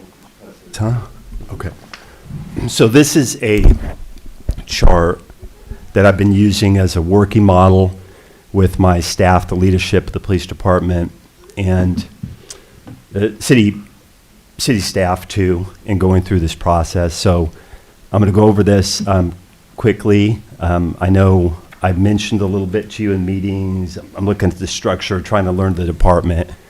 So this is what it looks like right now. What's in yellow is what's gone or what's missing right now. So the administrative assistant is gone now, and I don't think that's coming back. In the department, there are two areas of responsibility. You can call them division sections. There's support services and field operations. So right now, there are two lieutenants at the department, and they are both vacant for quite some time, I think since August. We have sergeants who are acting in those positions now. Overall, though, as I go through this, just remember we are allotted 37 positions, sworn positions. That's the number I wrote on the board, and we are down 3 right now, so that brings us to 34. That 37 is what's on the website, which I studied for this position, so that is accurate. 37 sworn positions we are supposed to be at right now. So we're missing 2 lieutenants. In the patrol officer, if you look under the field operations side, you'll see it's -1. It's yellow. That's officer we fired last month. So we are down 3 positions right now, 2 lieutenants, 1 officer position. Under support, you have a detective sergeant. I think in another document I'm showing you, it shows it as an admin sergeant, but it's a sergeant in charge of detectives. We have 2 detectives right now, 1 officer assigned to the ACT team, that's the adult compliance team, 1 officer assigned to MAGIC. Also under support, we have the tactical response team currently. There's 3 officers on that. We have the problem-oriented policing team, that's 1 officer, that's Matt Hughes. We also have 7 dispatchers, so that's a full complement there. We're not missing any. We have 2 police clerks and 1 property evidence technician. That's all under support. Field operations side, that's patrol, all patrol mostly. So we have currently 4 patrol sergeants, and keep in mind, 1 of those sergeants is gone. That's Christy Maradian. So we really only have 3 working in patrol, and because sergeants are filling in for lieutenants, we have 2 officers in charge that are working there as a patrol sergeant. Is that We have- causing more overtime, Chief? Yeah, I was looking last night at the budget. It is not significant at all. It's a very small amount. In fact, I was going to ask Isaac about that because here, they're not acting sergeants. So here at Selma, they don't have a lot of power at all. They're just somebody, we don't have a sergeant, so they kind of do the briefing. They can't do evaluations. They can't do discipline. I would like to change that. But it's not much money at all for the year, so they're just getting paid. Maybe Isaac can comment on that, what they get paid, but it's not a lot. So when you're missing a supervisor, in the essence, a sergeant with on a shift, the individual officer that is there, that is most likely seniority or something in that sense, would assume that position as a sergeant, as an acting as, and receive a 5% increase on their hourly rate structure while they're acting in that position. And if we have the acting positions filled, also we have the officer in charge, which that is the other part you were talking about, right? The different rate. I'm sorry, I didn't understand that. There's the acting sergeants and then the officers in charge. Well, acting sergeant, which we don't have at Selma, and we had this at Fresno PD, they are, when you have a shortage, just like all agencies have shortages like we do right now, they are truly a sergeant. They don't have the stripes, but they can do evaluations, they can discipline, they run the shift. They're just like another sergeant out here. Here at Selma, we don't have that. So I would like to, because there's going to be an opportunity to go that way, which I show you the next charts. I would like to have that here at Selma. So they have some power, right? They have some power to do something. Here, they can't do evaluations. We're coming up with evaluations. I have them in my staff meeting. Are you doing evaluations for your crew? No, we can't. So all those evaluations for their crew, maybe it's 10, have to be divvied up to the other sergeants that I have here, which would be 4 others. Chief, can I ask Yes. you, why can't they do it? It's just not in the policy, in the procedures that you guys have here at Selma. Okay, so we can change that. Yes, that's what I'd like to do, to make them acting sergeants in the Okay. future. So maybe I can allude to that a little bit. So there's a difference between acting as a sergeant or officer in charge, right? An officer in charge is assuming the position because the individual, the sergeant, is not there at that point in time. Acting as is filling that role of a sergeant. So that's the difference between the two. So right now you have individuals that are not acting as. You have sergeant positions that are currently filled. They're just not on that shift. Therefore, you have individuals that are officer in charge of that shift. So they're not doing discipline in that nature. They're just assuming a supervisor role to manage that day's shift. So that's the Okay. difference between the two. And let me ask you, how long has that been in policy? The policy, well, The OIC. The OIC, again, it's more of the individual, the sergeant's not there, therefore they're not assuming that supervisor's role as far as discipline and things of that nature. A sergeant is fully, right now, I know we're currently not on shift, but we are fully staffed on our sergeant level. You just have a difference because you have sergeants that are acting as and lieutenants and things of that nature. So that's where we're creating that gap within the shifts. So fully staffed right now as far as sergeants, we are fully staffed in that essence. You just have 2 that are acting as lieutenants, and so you have a variance within that shift matrix, which is creating. You don't want to create acting as on top of acting as on top of that acting as. You have the officers in charge, and so you can create that structure fix, which is what we're trying to accomplish now. I have a question. Yes. If that's okay. You Go done? ahead, go ahead. So we're minus 2 lieutenants and an admin assistant. Are we eliminating those, putting those on hold, or are we actively gonna? That's part of his presentation. Yeah, so I'm he'll gonna get to into it, that right now. and then hopefully it's explained. I'm gonna show you some other charts where it Okay. changes. Any other Okay. questions before I move? You good? I have a Yes, sir. question at the end. Yeah, in the past, we were down, I think, 6. Am I correct, Scott? Usually we're at Sarah? about 6 down. Franco? And then went We were down. down 6 officers, and we came back and hired, and we unfortunately lost 3 now out of the 6, so we're minus 3. Because, we understand, Joe, we understand the public safety issue out there in the streets, and we totally understand. And I know some policies have to be changed, like Johnny said earlier, and department policy changes, he is correct. There is some policy changes in the past, in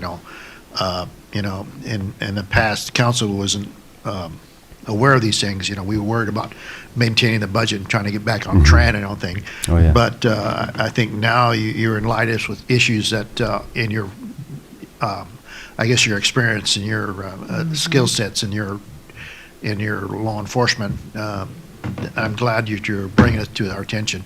If it's a small amount to change these policies, I think council is willing to. We look at these things. That's good to hear. Absolutely. Good to hear. So let's see, patrol, if you look at patrol, I don't know if you can see that. It says 18 patrol officers, and then we're missing 1 because the one we terminated. And then community service officers, we have 2. And then the 2 school resource officers, they are under patrol for now, okay? And that there's going to be changes to this, which I'm going to show you. So the next chart, please.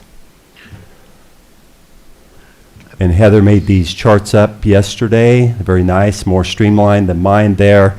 This is just, I think, what we'll use in the budget packet, but it's what I just explained.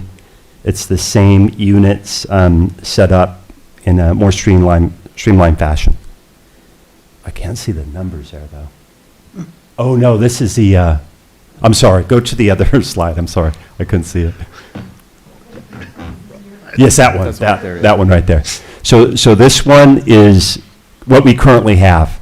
It's just more streamlined, same setup here as I just explained in mine. Okay, next slide. And then this is the change, this last slide.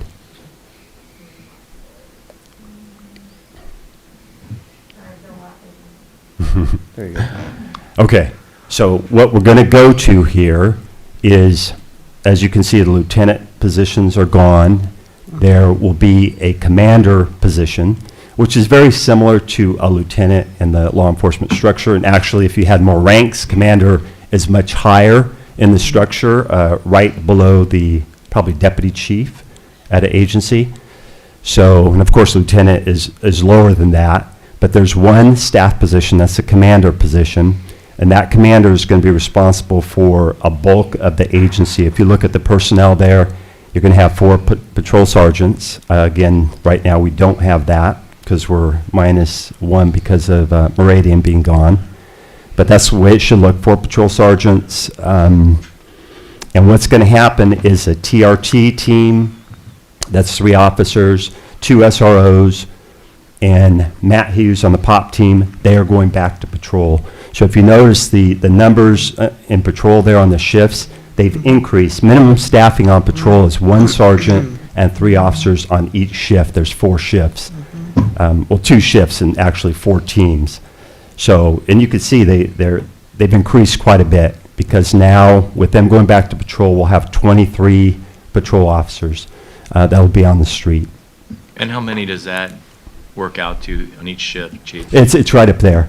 My eyes are bad. It's a but three Heather sixes and Isaac one did it. 5. So Yeah. at any one time, we'll have 6 officers patrolling on the street. Is that correct? Well, that's if Including there's the nobody's patrol. sick or nobody's taking the day off, but generally, yes, they'll sign up that way. They're coming up to sign up for the next 6 months, which will start July 18th. I think June 6th, they're going to sign up for their shifts. So those 6 officers and special teams will be signing up for patrol. And will Yes. some of those be assigned to, I'm sorry, will some of those be assigned, well, how does that compare to last year, last budget, the number of patrol officers? The number of available? Last budget, I think you guys are at 37, right, sworn?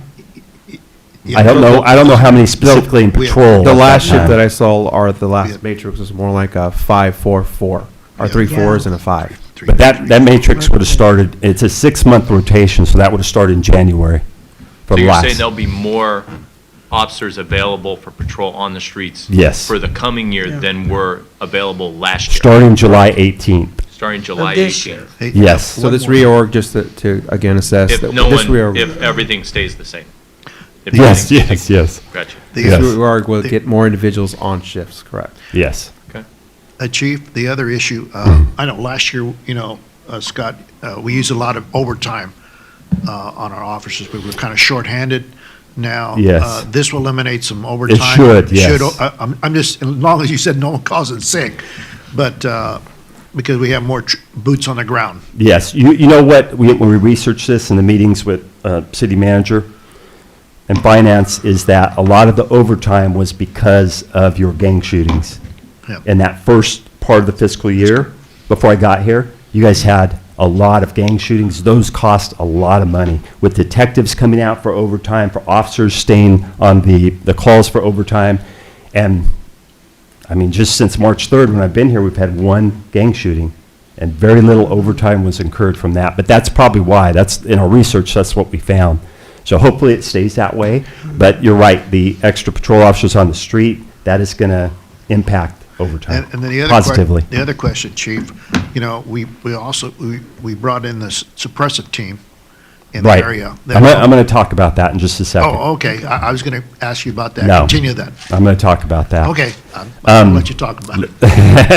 So dispatchers are under patrol, the CSOs, and then going over to support, 1 detective sergeant. And this new format will be in charge of, but you can see there's not as many people that the detective sergeant's in charge of. We have 2 detectives there now, the ACT officer, the magic officer, the admin assistants, the administrative staff, right? So, and just getting back to your question. So what I'm looking to do is create a new team. And let me just, historical, just a little bit. I know we don't have a lot of time, but, so when I came here, and I'm from a background of working gangs, tactical teams, so I have a lot of knowledge on that, doing drug buys, all of that stuff. So when I came here, and I'm not going to put this on the officers because a lot of things happened back in August, July, right? The department head gone, second in command, pretty much, was still at the agency, but not doing anything. At the 3rd rung, the sergeant, gone. They had no leadership. They're rudderless, these teams, TRT, POP, totally rudderless. So I got here, I'm like, what is TRT doing? They really weren't doing anything, right? That was an opportunity to go out and address crime, address the gangs, every day being arresting people, but they weren't. POP team, we're not getting our bang for the buck. Selma's not getting their bang for the buck from these teams. Right. So, and what happened, my first staff meeting with my leadership, almost to an officer or to a team member, get rid of TRT, get rid of TRT. And I said, I'm fine with that, but what are we going to replace them with? So what I'm looking to do, and I'm running into some MOU issues right now, but I'm pushing it ahead as fast as I can. I'm looking to create a team of 5. Initially, I was going to take those 2 detectives. They'd be the first 2 because they're pretty good. They're pretty good people. And then bring 3 more in. But I think we're going to be able to do it that easy. But the concept is a team of 5. They are going to be able to do anything I want them to do, not just investigations. And what kind of brought this to my attention is one of you kept asking or bringing up, just go do a drug buy. No one in the agency knows how to do a drug buy. And they're very, very complicated. They need special training, how to write search warrants, how to serve search warrants. I love doing drug buys. You'll close that up like that. So, you know, I am taking that under consideration. So this team will be able to do drug buys. What do we do now in Selma? We have a drug house. We have to call Magic. We have to call the ACT team. We have to call Fresno Sheriff's Office NARC team. Do they want to come and do our buys? No, they don't. They don't. We need our own team to be able to do that. So this team will be multitaskers. They're going to be able to do drug buys, surveillance, gang sweeps, the homeless problem that we have. Boom. It'll take a day or two, just like Raven, Rockwell, knock it out. Yeah. So I need the right people in there. I need the right people. I'm kind of understanding the agency now, who I need. So we'll have to interview, we'll develop that team, and we'll go forward with that. But I'm listening to what you're saying. I am. I just need, there's certain things I need to do to get it done. But that's the direction we're going to go. So eventually, where it says 20 patrol off, or 23, so 3 of them will be on the new team. And I'm going to do that as soon as I can. I'm working on that. That's good to hear, Chief. Chief, I have one more question to you. Yes. Now, you know, I know what your plan is, but now, is in the state agencies, you know, the police agencies, you know, now is there any money available to create what you're talking about, this entity of team at the state level? I mean, to create. The only connection like that is when we put an officer on ACT or Magic. Because when you're talking about drug operations, stuff like this, you know, that could be federal and state, but there's any pot money in that level, in that that area? We would certainly research that and use that whenever we can. I'm not sure right now, but the team will be doing a lot of different things besides drugs, but drugs will be part of it. And with drugs, we get guns. Just besides the drugs, we get gangsters off the street. So it's going to be very beneficial. How about mobile camera surveillance areas that you can mobilize your unit and cameras? And because I've seen on your station where your big 890-inch screen, how it operates, you know, and it's very effective. You know, I'm back in the old days, it was different, but I like the technology because 2 things take place. Oh, yeah. You control it, and you actually can see what is actually happening on that streets. We have an excellent camera system here in Selma. I noticed that right away when I was in the station. Excellent. I want to improve it. I'm not. No, I agree. I agree. Chief, I improve it too. Just very good information, and believe me, we can all sit down here and because we all want our police department to thrive and hit new high expectations and hit those marks. But if we could just bring it back to the budget, Sounds good. We got to go back to these numbers. Good. So, kind of playing off of Chief's presentation that he gave and how his matrix he's currently looking at and how to assess it, that plays a large impact, and that's why we wanted to talk about that first on the overall budget. One, you see the LTs are now they're eliminated. They're not necessarily eliminating the positions as a whole. You're just changing one of the LTs into a commander position type and eliminating one of the LT positions. So that kind of plays into how the budget's being impacted overall. But that also changes. You can see that the numbers of shifts versus what we're currently proposing versus what's happening currently now. So PD has a standard of a minimum staffing level of 3 individuals on a shift. So how does that impact now? When you have a structure that's a 5-4-4-4, I mean, so it's pretty common for you to have that shift where you're having to bring people back in, callbacks, things of that nature. But when you have a shift that's more like a 5 or a 6, that threshold of 3 individuals as a minimum staffing level, it's harder to reduce below that, right? You're most commonly going to have an average of 3 on a shift because of that.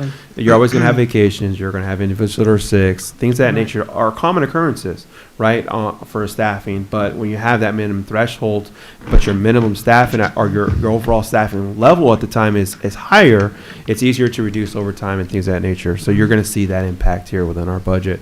So again, Chief's done a great job of doing that assessment and checking his org chart and how that actually functions as a whole, not just as a budget standpoint, but as an operation standpoint. So he's done a great job assessing that. But by doing that, you can see those benefits within the financial aspects as well. I have a question and a comment. In regards to the actual structure plan, are you guys also working on a policymaking plan to forego with the structure plan that you got going on? Are you guys working on your policies in regards to that structural plan? And you don't have to answer that today. We could go back and talk about it later on. The other one is, Isaac, it's just a question, that was just a comment. A question is, in regards to the last city council meeting, we approved the analysis. Will the police department also be reviewed, or is that not a component that we can review? And It see is a what component. It is? Okay, Mhm. good. Okay, that's good. The user fee study is a Good. component. It assesses all departments across the board. Good. Okay. If I could just ask a question at this point. Since, this is your first year, Chief, you've got so much that you've done and you're doing. It seems like you've been here a lot longer. My question is, since this is the first budget, are the labor groups on board with the city manager and you and the assistant city manager in terms of the changes that you're making? Are you including the POA, the mid-management? Are you including everybody in these changes that you're making to get buy-in? Yeah, I actually presented all the required documentation at my staff meeting last Wednesday. And, but sometimes things take time for it to sink in with people, what's happening. I don't think, it's kind of funny, I drew this, the last chart that shows the commander, I drew that on the board here, and it was actually for my staff. I was having a staff meeting, but I had a meeting with city managers, and I think they kind of liked the way that looked. But when I presented it to my staff, they didn't like it. Didn't like it. Why? Because there's less opportunity, right? You're taking 2 staff positions away, the lieutenant spots. Now there's less opportunity for advancement. But I presented it to them, all of them. Besides, what I just told you, I haven't heard a lot of negativity about it.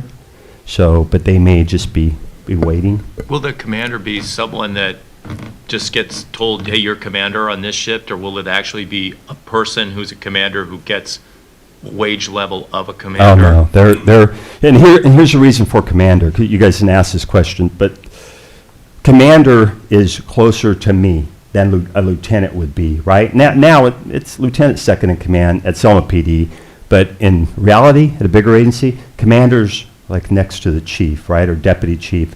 So they don't wear bars, they wear one of these. And that shows them that, they're absolutely in charge. They have most of the department, and I'm going to have 2 direct reports now, not 2 lieutenants. I'm going to have a commander and that detective sergeant. But, in succession, hopefully, and I don't know if it'll be you or whoever will be on the board at that time, that's the person you look to for the next chief. So you won't have to go outside. I understand. So that's going to be a really deliberate decision on your part. Absolutely. To choose for that. Yeah. And then just looking at the budget, the line item number 1 on page 11 of 47, the DUIs, how are we doing? I know we couldn't have the checkpoints because of the lack of training, or there was an issue there. Which one is it? DUI accident Page 11. incident investigation. Page 11. It's budgeted, page 11 of 47. It's under Police Field Operations Department 2200. In the revenue. Oh, revenue? Yeah, top line item. Okay. Yeah. Looks like you're projecting less this year than last year, and I would think if that training's going to go forward and we're actually going to start doing DUI checkpoints again, that revenue might project it to be up. So I can answer that. The way a DUI actual revenue stream collected, it's not as simplistic as, a DUI has occurred. There's certain parameters that go along with it to allow an agency actually to bill for that service. So it's not that we've had checkpoints, now we can get more revenue. It's actually a certain parameter. You have to meet a threshold to be able to bill that individual or that insurance to collect those revenue streams. So that doesn't mean that we won't be doing checkpoints. It does The not. fact It's that not a revenue's direct looked correlation at in as that being sense of the lower. way. Correct. And Chief, you read my mind on the drug buys. I think it's really crucial. I mean, you can drive around Selma any day and you can see them. Yeah. So I really appreciate that and appreciate your staying on that and moving forward and reconfiguring. Well, you could thank help yourself for street that level. because you've asked me so many times and I have that background. Squeaky So I'm wheel. like, well, can we? You know, my second in command say, no, nobody else had to do it here. No one's ever done. Well, we need to change that. It was like We the need to change DUI checkpoints. Yeah, we just didn't Yeah, have the yeah. training, like the animal control didn't know how to do the reports. I mean, it's just training, right? It's That's just right. really And important to just do on the that. checkpoints, with all training, it's pushed back now because of COVID, right? Yeah. I was supposed to go to chief training, you know, in May, but pushed back to October because all post-training has been pushed back. Wow. But no, as soon as we can, that's on my list, that I would like to start up checkpoints here, absolutely. Chief, I have a question in Yes. regards to that commander position. Yes. Is that a position that's going to be posted? Yes, yes. They will have- Actually, I have a meeting with Christina at 1:15, and we've been moving on it already. Met with the city managers and the HR, and we've been moving on it. You're kind of optimistic that we're going to be done by then, aren't you? I was As- like, I'm pushing it. Good luck. It's already gonna be 11:30. Well, I know.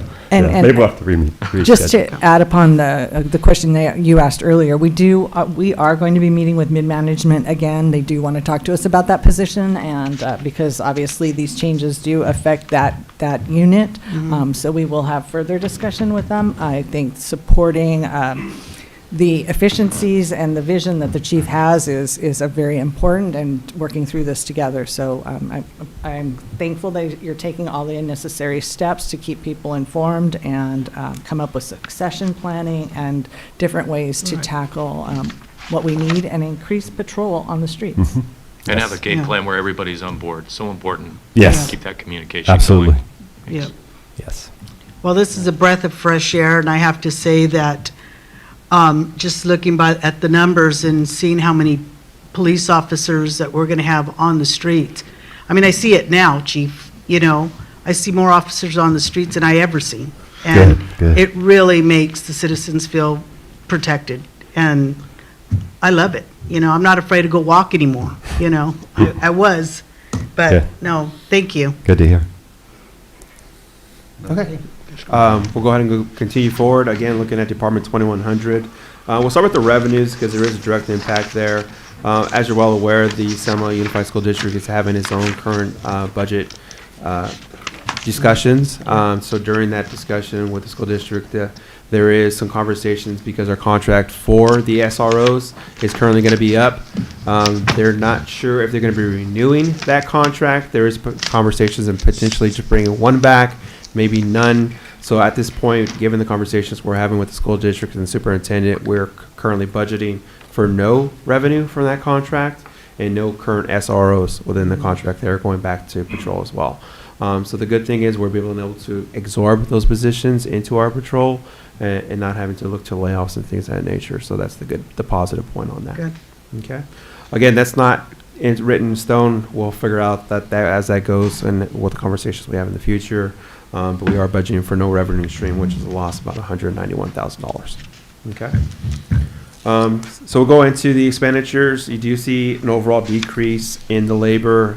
Again, that's a direct impact of the reorg and how you're seeing that shift kind of come to bat. So you'll see some ebb and flow in the labor groups due to the org chart, as well as people just moving from department to department. Okay. Other items that kind of stand out, you'll see the professional services being directly assessed. Again, department's doing a great job. The chief and his staff doing a great job of assessing those professional services, supplies, and things of that nature. Get them more where they really need to be. They're really taking a hard look, so I commend them on doing that. That's something I've asked for quite a few years, and they've really done a great job of doing that. So again, I just want to accommodate them on taking those steps. And that's for labor as well. Labor, looking at their overtime and making sure that the overall the minimum staffing level is currently met, bulking up those shifts to make sure that we can accommodate those levels that need to be for the safety of our public. Okay. Is there any questions on this department before I move forward? Labor is about 61% of this department. Okay, we'll move on. That will take us into Department 2200 for police operations. Your revenue stream, core funds, things of that nature, pretty flat. We are seeing and projecting a decrease in those revenue streams. Again, just overall, you're going to see a small decrease in a lot of the departments for the revenue streams, kind of just taking the impacts that we're seeing, COVID, and potentially how we're going to open up, when we're going to open up, and what that looks like. So those are directly impacted, or people are not in the public. Those are direct impacts to the revenue streams that are coming into what we're seeing for the all departments. What are those transfers in? Yeah. Transfers in. So Measure S, transfer in, you're actually seeing that as the very last line item. The code is 490.2200. That is Measure S right there. You are seeing a direct impact, a decrease in sales tax. Because of that, you're not seeing a large decrease like you are seeing in the sales tax in the first department. The reason is because the Measure S is directly impacted as far as car sales. Although car sales, you're not getting that tax for car sales unless you're a citizen of Selma. So yes, you are seeing a decrease in that fund per se, but you're not seeing an overall a large decrease like the 17% for our standard Bradley burns. So you are seeing that there. Okay, so for this year, the budget we did in the past, normally you see that number consolidated. We have now broken it out, so you see it in Department 2200 as well as 2525 as well for that transfer into fire for that allocation of the 40 and 60%. Yes, Rob, you got your 40%. So you'll see that terrific impact of revenue in those departments. Okay. Any further questions? Okay. We'll go ahead and move into the next department, which is police administration. So again, this is basically the overall labor rate. Labor brings up about 65% of this department. The biggest drop, as you'll see, is because there was a budgeted administration. We're currently holding that position, which you're seeing as part of our attempt to balance this budget. So there is one position that's currently unaccounted for within that department. Is there any questions looking at this department? It is pretty flat overall. Okay. Seeing none, we'll go ahead and move on to the next department, which is the fire administration department. Again, this is pretty overall flat. Labor makes up about 48% of this department. Some of the changes that you will see, not necessarily change, but labor itself, you'll see part of it actually goes to the ambulance fund, which is 25% of that allocation goes in the ambulance fund. The rest goes here in the general. Training, everything else pretty much stays pretty flat overall. Again, as the city manager mentioned, training is a key component. Although it can be an expensive component, it is a key component to make sure that the staff has the necessary training to be able to do their jobs. So a lot of people in cities outside, the first thing they cut overall is training. Although we did take a hard look at it, and you'll see some decreases throughout departments, it is not completely gone at this point. Okay. So is there any questions regarding this department? You will see some decreases in the expenditures. The billing service, which is largely ambulance related, has been shifted to the department for the ambulance fund itself. So that's one of the larger decreases you'll see for expenditure wise for this department. Is there any other questions? Any questions at all? Okay. I have a question. What's the lease purchase debit payment? That's for the fire truck that we currently have. It's a debt payment. And That's the the transfers ongoing. in are Measure S. I'm sorry? The operating transfers in are Measure S. That's correct. 40%. So no further questions. We'll go ahead and move into the next department. One more question, Isaac. Sure. When we had these fires this year, Rob, how much money did we recover from California State? The strike team funds. Strike I team can fund. actually go over that in the next department if you don't. Oh, okay. If you don't mind. Okay, we'll go there. That's fine.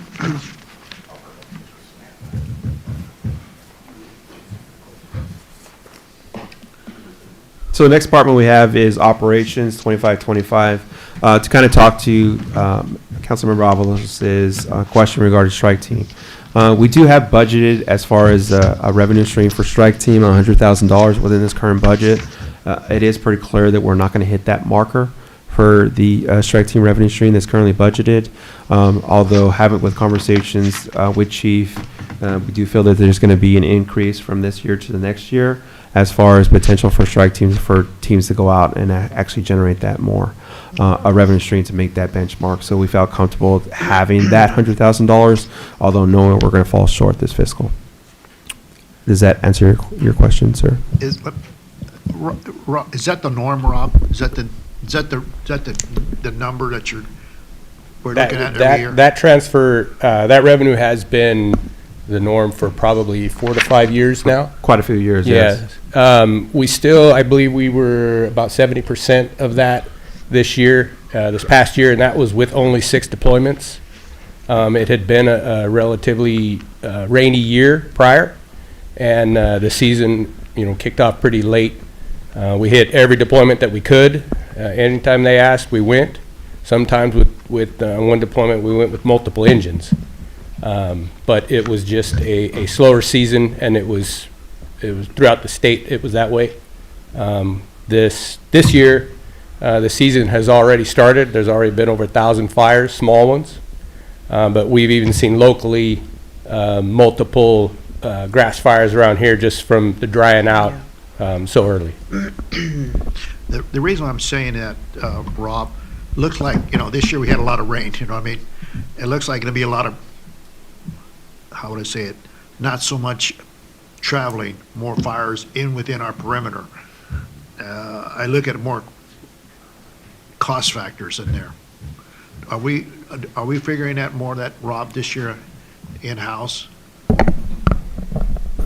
Cost factors, I'm as not far sure. as going out, putting these small fires up, brush fires. Remember we had a fire off of on McCall Avenue, that house structure. Oh, right. Mhm. And we had that, unpredicted, but I'm looking at more small little fires throughout the geographical areas here. We've had a number of those, but based on our staffing levels and the equipment that we have on hand, i.e. the brush truck and things like that, it should not affect us expenditure-wise. If you're inquiring about an increase in expenditures to deal with those, Yeah. we don't anticipate that. Now, the reason why I'm saying that, because a lot of times, if CAL FIRE's close to it and they don't go, we go. Correct. How come they don't go instead of us, you know what I mean?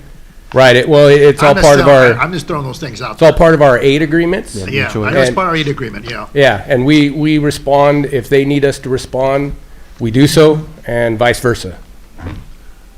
Oh, okay, I'm just trying to save us, instead of going out there, they're close. You're saying let it burn down. Yeah. Well, unfortunately, that doesn't look good when that happens, so. Okay, all right. But it really should not, it won't cost us any increases in overtime or anything like that. Our staffing levels are in good shape, so it should not affect us expenditure-wise in dealing with those. Oh, okay, because I know we, got to come back, clean all our equipment up and everything, Mhm. That takes time, you know what I mean? So I'm trying to find ways to. No, I understand. We should be in good shape to handle those this summer. Okay. Okay. There's no other questions. We'll go ahead and move on to the next department. Next department is 2550, fire prevention. This department actually includes the fire marshal, the services that he does.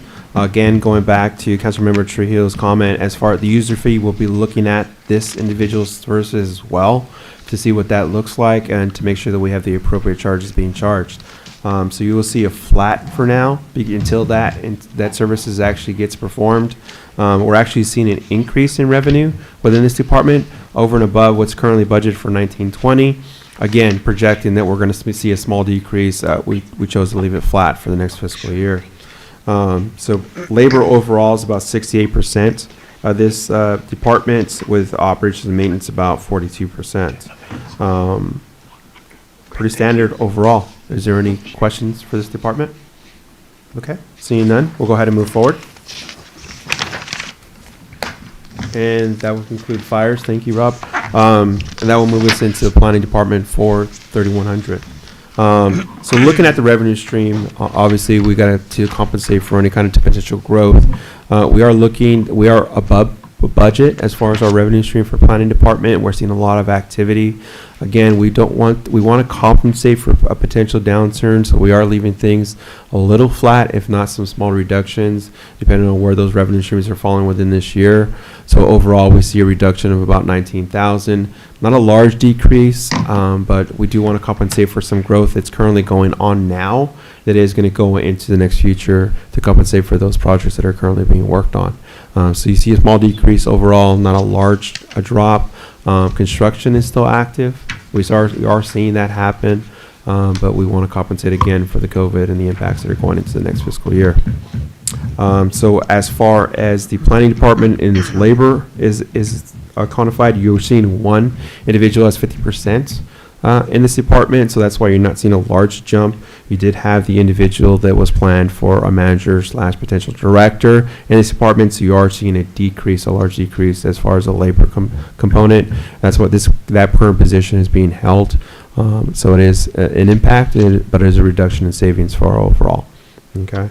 I have a question. Sure. How ironic that we're holding off on that position where I believe that it's one of the most important parts of our city structure.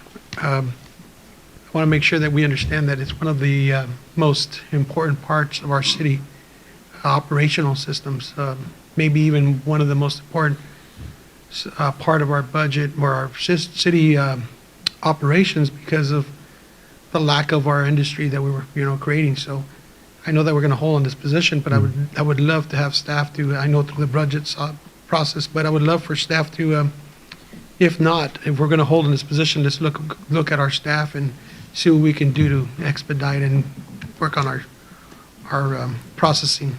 So I think that, going with your comment, I think that's true for all the positions that we're currently holding. That's why we're not saying eliminate per se, we're saying hold. We do want to assess revenue streams as they come in. We want to make sure that we have the appropriate staffing for all departments, whether it's regarding safety or development, right? These are key tools across the board. Staffing is a key component for what we do. Services we provide to the community is key for what a city does. This will actually be one of the departments that I would hope that the analysis can come through and look, because this is where our fee structures can actually increase if not. Correct. So this would be a real important department where I hope we could use that tool. Correct. And we had a potential director. It was just, the offer was made when COVID hit, and that's when no one really wants to move from their current position. So did that person say, I'm never going to contact you again? Or did that person say, maybe after this, hopefully blows over, I'll be in contact again? Is that, where did you leave that? There was not a commitment either way. At the time, it was a desire not to move forward, but I don't think there was any, ill will or anything towards the opportunity. I think that prior to COVID, it was a very promising opportunity for the right person, and perhaps in the change in the economy, we may find ourselves with a larger candidate pool or with potentially a broader availability of people interested in such a position. So you're saying we could during the budget process, there may be other qualified individuals who may be looking for a job after the next budget? Right, so I think we may be have applied a somewhere. larger, right. So the net's pool still in the out there. future.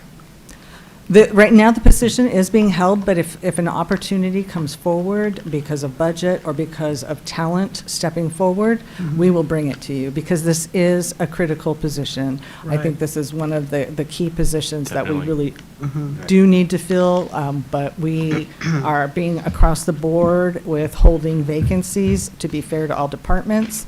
And we can tag team with our consultants to do that. It's a position I used to have in my previous job, so we'll continue to tag team on it. But as soon as we can find the talent and cobble the resources together, this would be a key position to fill. What is the contract look for consulting? I see the professional services has gone dramatically up. I mean, what's where are we at with that contract? Are we? So for that contract itself, we're actually not seeing a decrease in services.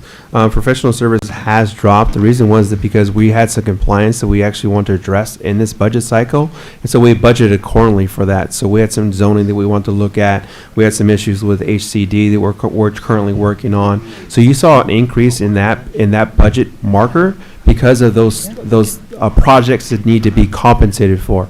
We're actually not budgeting a decrease in services as a whole.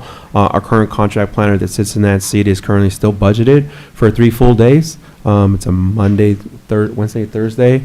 So that is still part of the budget as a whole. We're not reducing those services. We're just seeing that reduction because those projects are actually being funded by either grants or are coming to a completion or have been assessed. Thank you. All right, council's been here for quite a while. We're going to take another quick break at 11:40. Okay. So we'll be back in 3 minutes. Sounds good. Thank you. Keep in mind that our streaming is still live, so as you're chattering on break. I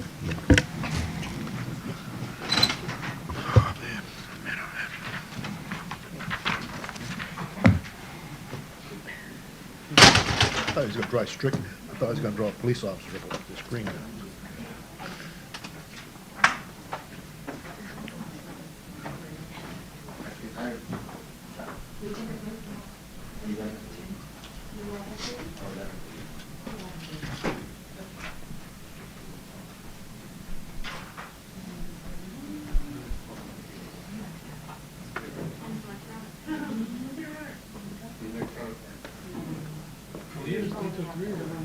Huh? I would've kept on going, Ace.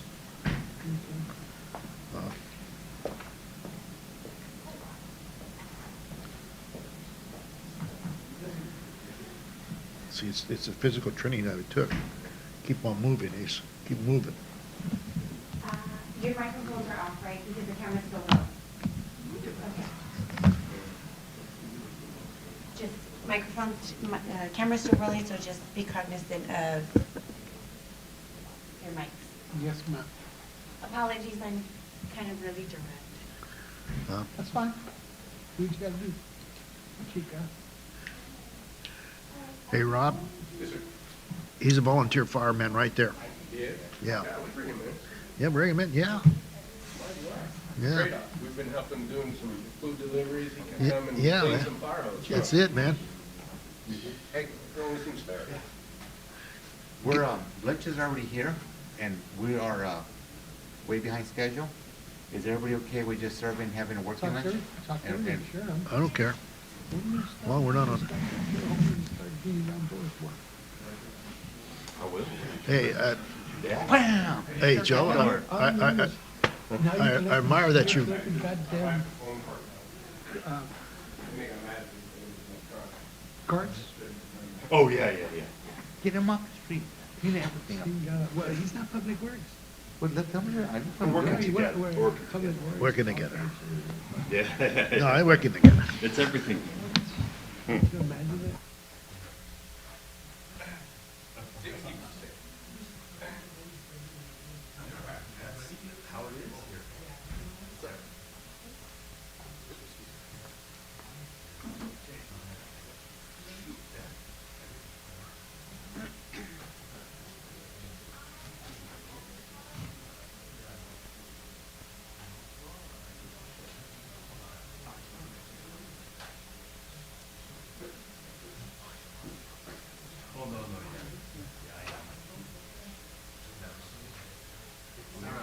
We're so far behind, we're gonna do a working lunch. Yeah. So, but That sounds they want us to serve ourselves now. Oh, And then okay. we'll just come resume in 2 months. Okay. Oh, my God.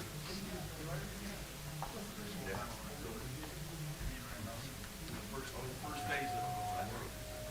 I'm working on it.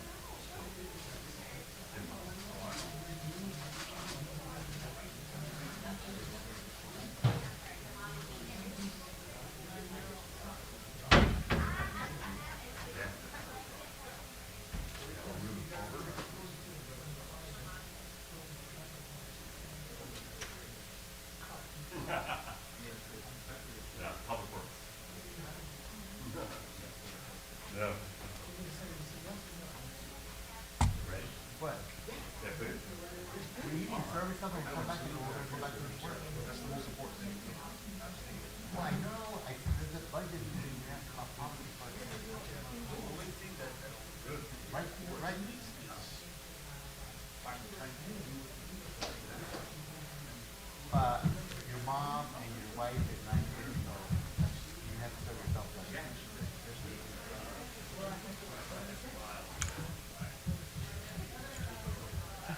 Unfortunately, no. Brandon was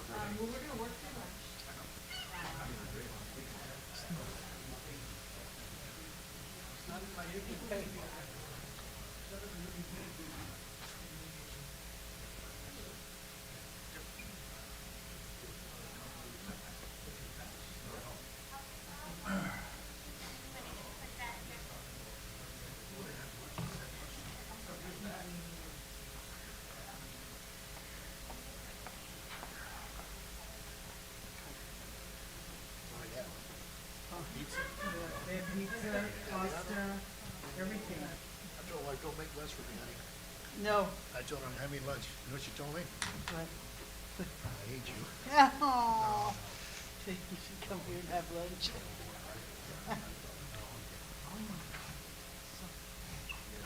We're so behind.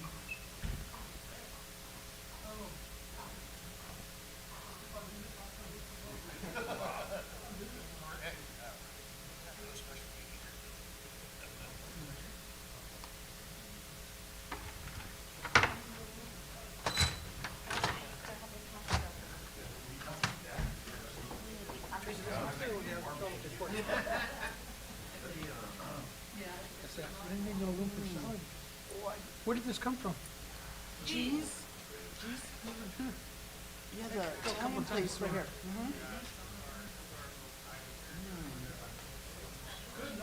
Oh, their pasta's so good. I love their cowboy. It's spicy.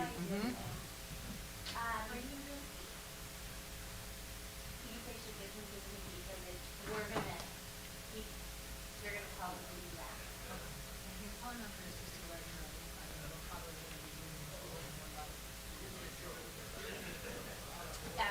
You know, after the heat, it kind of go back. So we could be done. I'm having a starch-free meal. All the starch I want for free.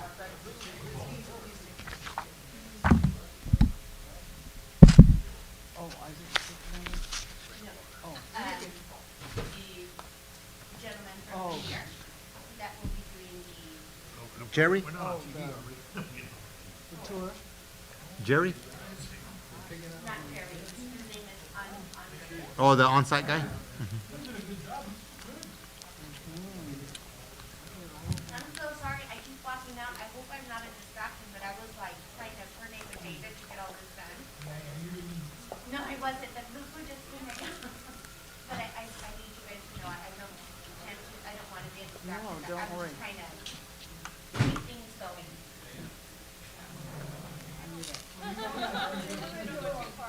Yeah, that's about it. The only Everybody's pos- gonna eat except Isaac. the only positive. Pick it up. Boom, boom. Department and totals.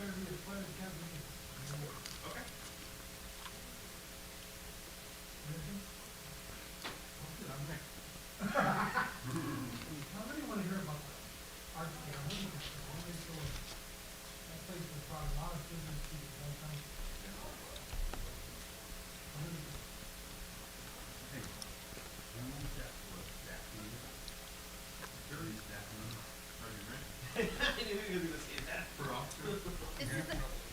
This is another reminder, your mics are all still on and the cameras are still going. The cameras are over there, but your mics are on. So just make sure your mics. I did too. Reminder, another one.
So are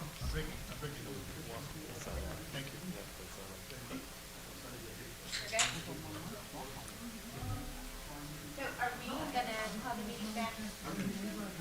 I'm gonna let staff sit down.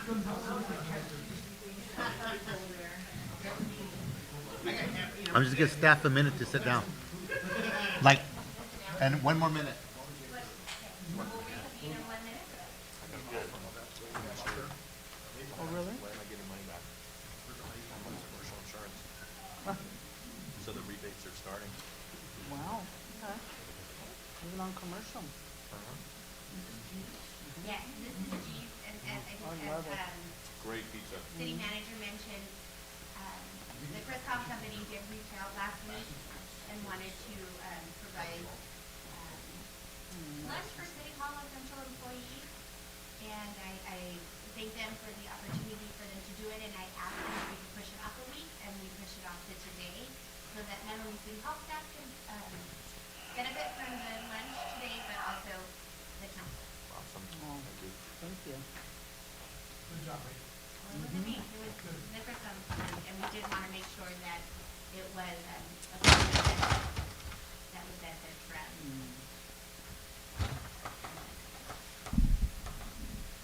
You ready, Isaac? Okay, time 11:51, and we're reconvening our meeting. Thank you, Mayor, council members again. We'll go ahead and pick it up where we left off in Department 3100. I don't believe there was any further questions on that. Again, QK is still on contracted planner. Their services will not be reduced. So we'll go ahead and move forward. That will take us to Department 3200. 3400 is our 3200 is our building. Again, revenue streams pretty flat. When you're seeing a flat number, basically what you're seeing is because our revenue stream for this year is actually higher than projected, so therefore we're bringing in that number down from what our current analysis is and flattening it out. As far as labor, it makes up 71% of this department. So the building inspector, things of that nature. Professional services is slightly decreased. Professional service in this department is really the outsource of plan check for Rod Carsey. What that does is allow us to expedite that service and get our plans out and checked and comments back to the developers faster. So we would like to continue with that service. That concludes 3200. Again, not major changes. So we'll go ahead and move on to the next department.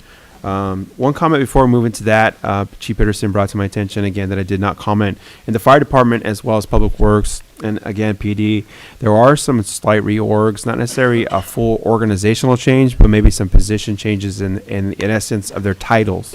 So for example, PD department has actually brought in as a proposal to increase his number of engineers, but keep his fire is increasing his number of engineers on staffing levels, but that is just merely a promotional opportunity for his firefighters to promote into those. So his FATEs overall is not going to change, but his number of position wise as far as engineers to firefighters will change. What that does is operationally again allow him to do things he needs to do as far as individuals that can drive the fire engine. That'll give them a better opportunity to be able to do that, so his structure and format operationally is more efficient. So that's kind of the overall. Public works, same thing. He's giving him promotional opportunities to individuals. We're changing them from operational or from working number ones to twos. Again, giving that structure and change so that he can have a better overall organizational chart as far as how his command works, and opportunity again for growth as well in those individuals. So although we're having holds in positions, we're seeing some flux within promotional opportunities within those positions or those departments. Okay.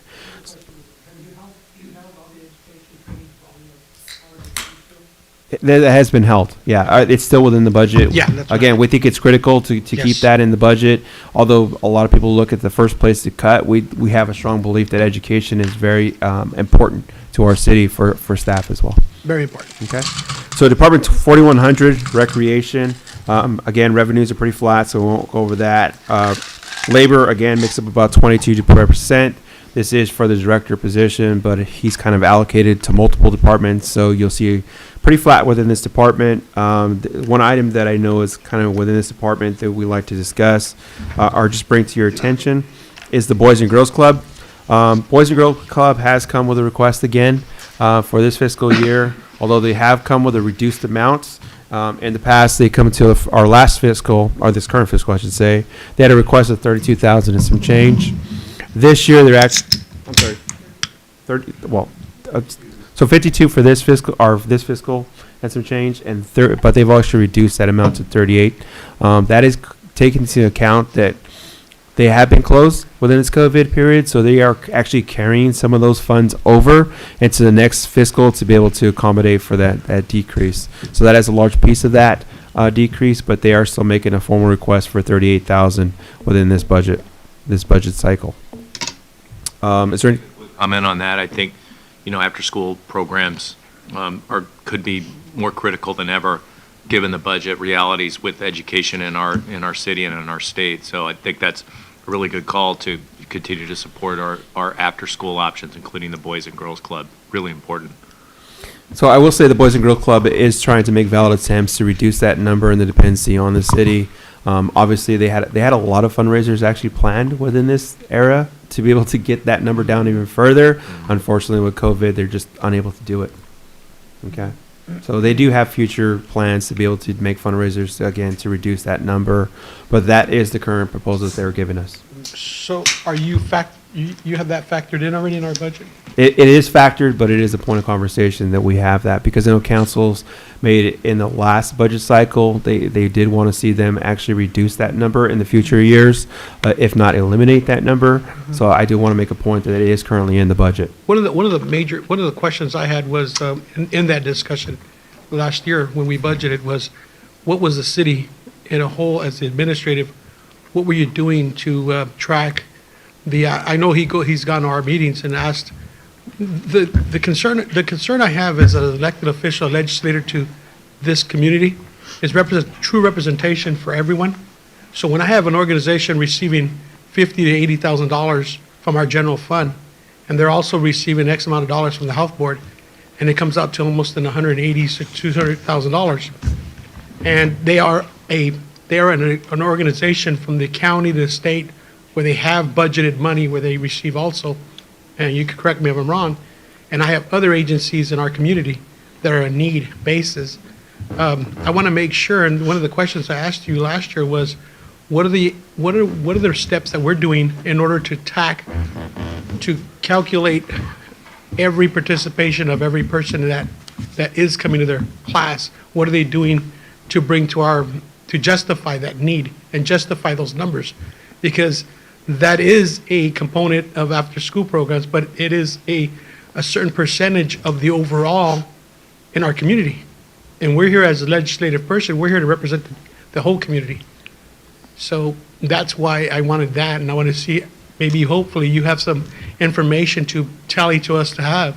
So when people do come to us, we say, hey, this is the amount that we've been, and are we telling it correctly?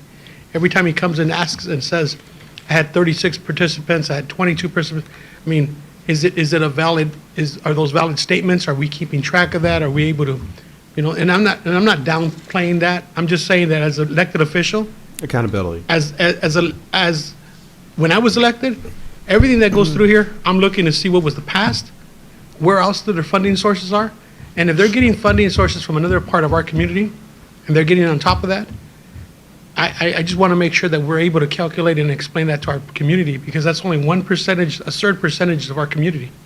So we want to make sure that when we're doing this, I'm not against it. I'm just saying I want accountability. Yeah. So when it comes to that contract or that agreement, because it is an agreement, right?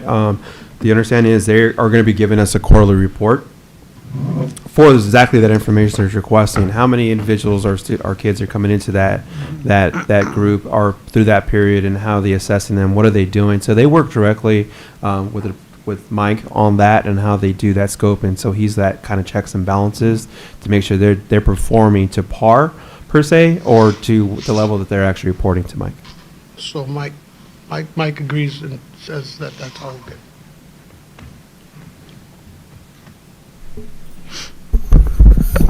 In the new agreement that the city council just approved late February, so we're giving them basically March, April, May for a 3-month. Obviously, it's going to be a decrease in the report with them being closed.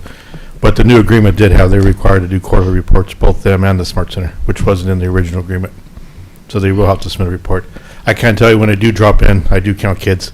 I've never found any discrepancies when sometimes there's 10 kids, sometimes there's 30 kids. I've seen them outside. So I really believe the numbers he's giving is true, just by drive-bys and we walk in. So, but we do monitor it on occasion.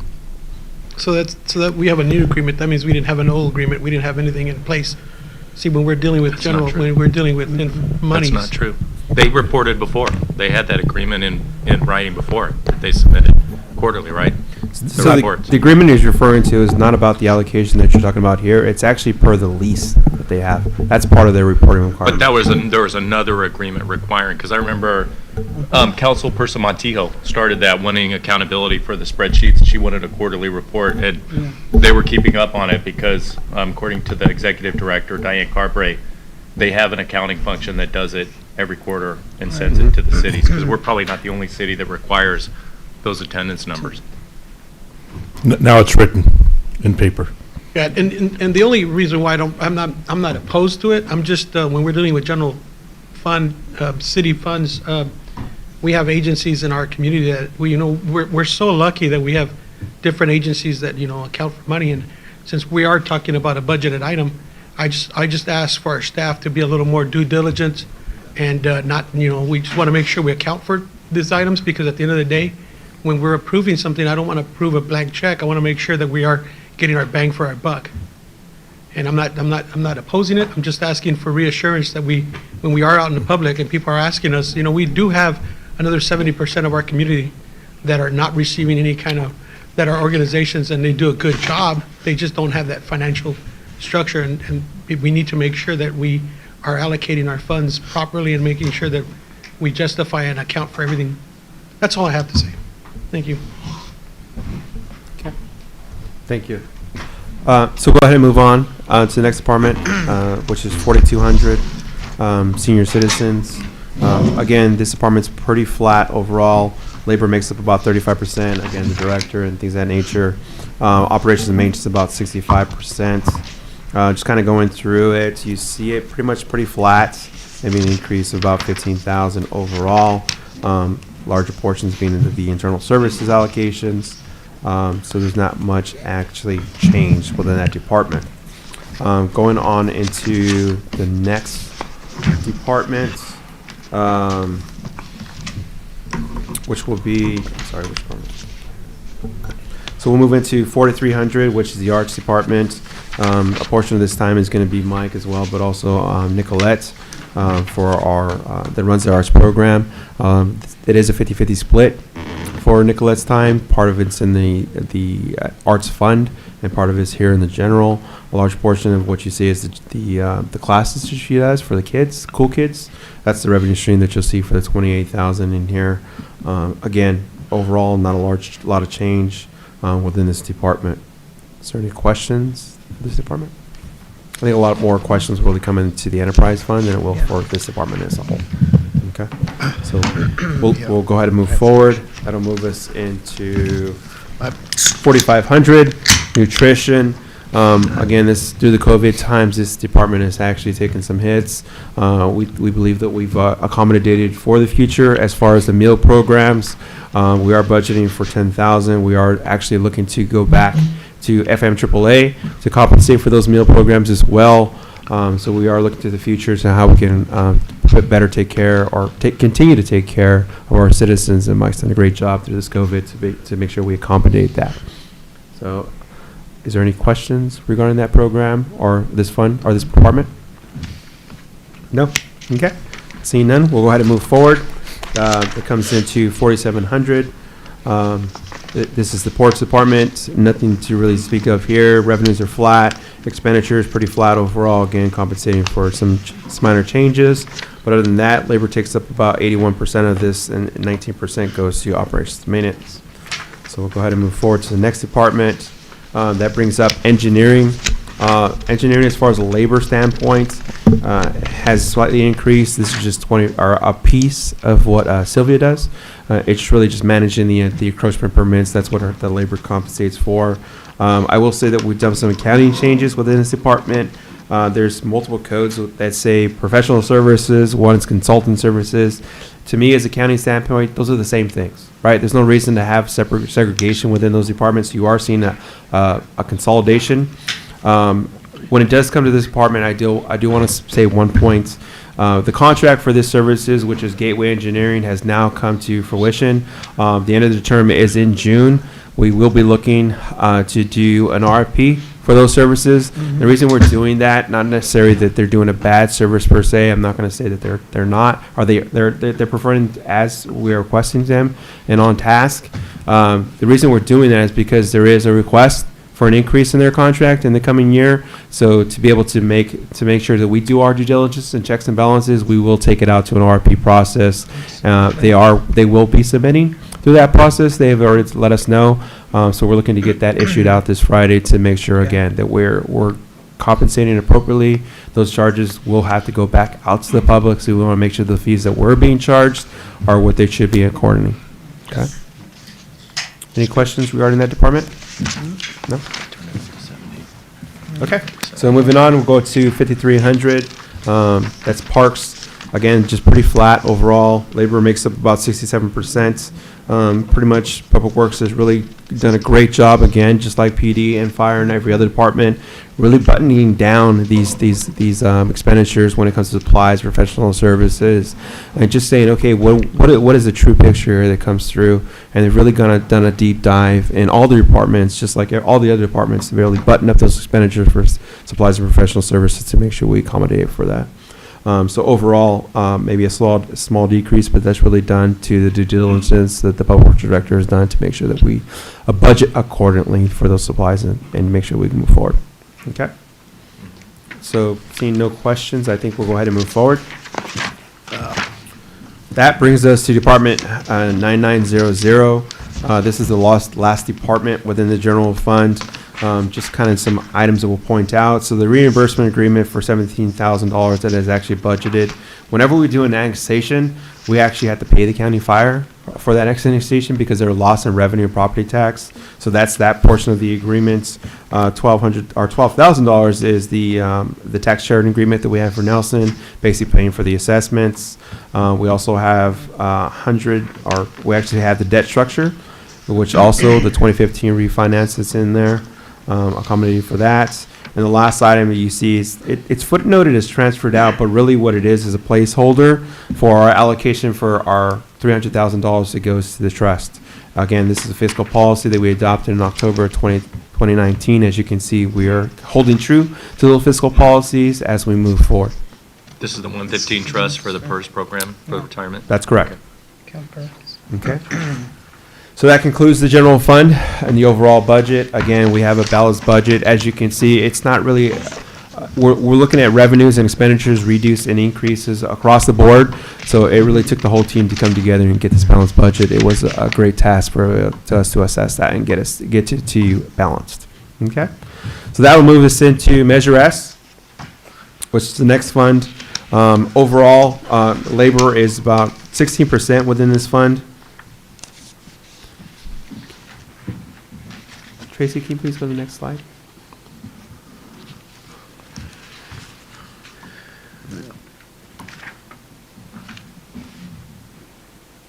Thank you. So looking at revenue streams, obviously this is Measure S, therefore it's a sales tax based measure our revenue stream. You are seeing a reduction of a couple $100,000 to compensate for what's going on with COVID and the decrease. Again, car sales are a large part of our sales tax base. If you are a citizen of Selma, you do get that allocation of the Measure S. If you don't, then you don't pay it. So therefore, that the impacts are not as great, but there is an impact. So we are compensating for the supplement that comes into the general fund. That amount of 1.3 is pretty standard. We did 1.38 or 383 last year. We're keeping it just flattening it out to 1.3. So you are seeing a reduction per se, but not a large reduction overall. So we're being able to hold on to that supplement. So you are seeing a zero out in support. That's just, again, going back to the reorg that's actually transpiring. The rest of it is overall has stayed the same. Any questions regarding Measure S? I got a question on the actual numbers for 1819. it's showing a deficit of 194,783 for the trued up numbers. I never saw that it was going to be a deficit. It was a Usually it's deficit zeroed out. because What happened there? It was a deficit in the essence because we had that, the project for the police station. Remember, we did that transfer into that project fund. Okay. Some of it came from Measure S, therefore you see that deficit So the at amount that it was point. over the 8 million, it was like 3.2, 3.3. It was a and couple hundred thousand that was Measure allocated S. out of the Came from reserves. Fiscal year. It was in 18, 19. Correct. So that's why you see a deficit within that fund. It's really just us going into reserves to be able to accommodate for that. Okay. So seeing no further questions, we'll go ahead and move forward. That will take us into our enterprise funds, starting with the ambulance fund overall. So we are showing a zero balance within this fund, so a balanced budget. This does compensate for what's going on with our increase in our ambulance services, bringing on the EMTs and paramedics to provide that service. We are not going fully into that service. We're still compensating only for one bus at this time. Again, we'll be looking probably to next fiscal to be able to get that full contract coming into the City of Selma services. But there is some shifts within the labor itself. During my reporting periods for GMT and things of that nature, I have to be able to account for everything for the ambulance service. And how we do that is accommodating for captains in the fire department. They are a 50-50 split. We did a partial split with only about 4 captains last year. We're doing all of them this year for all 6. So you will see a labor increase in that department. But that's really just to kind of get in line with what's going on with my reporting for the ambulance fund as a whole. And then I will add that we are holding one paramedic position in this area as well, correct, Chief? So, but we are able to staff adequately with the EMTs that are on staff to compensate for that. How many EMTs do we have on staff? 5, 3 full-time, 2 part-time? Correct, yeah. And they're not fire personnel being paid fire wages, they're being paid paramedic wages. Right. Okay. They're paying EMT. EMT wages. EMT and paramedic wages. Or paramedic wages. Correct. Separately. So you have some full-time and then you have part-timers as well, as he calls per diem individuals. Okay? So that's Rob, the labor that's in there. How many have full-time on the, We have 3 full-time and then 3 2? part-time. Oh, 3, okay. 3 and 3. And that includes the paramedic. Oh, okay. That includes. Because the paramedic on that one. Yeah, it was originally budgeted for Was it 4 full-time. 4? 2 full-time paramedic, 2 full-time EMT, and then a handful of part-time positions. Okay. We've only filled the 1 paramedic spot, And then and we were holding that. you backfilled it. Correct. Okay. And then but we have, Chief Uresti has created schedules each month, and we've staffed it just as we intended. Oh, One okay. one ambulance? So, One? ambulance. Okay. And we're getting one more? That is, So, we're. That's In the process, down the line. yeah, so actually when we fully take on that, we'll remove the contract from American Ambulance and bring it solely into it. We'll be looking to bring on 2 additional, or is it? At a minimum 2. When we replace American Ambulance, we'll need 3, is that right? Right, we'll need 3, and we're planning hopefully to have 4.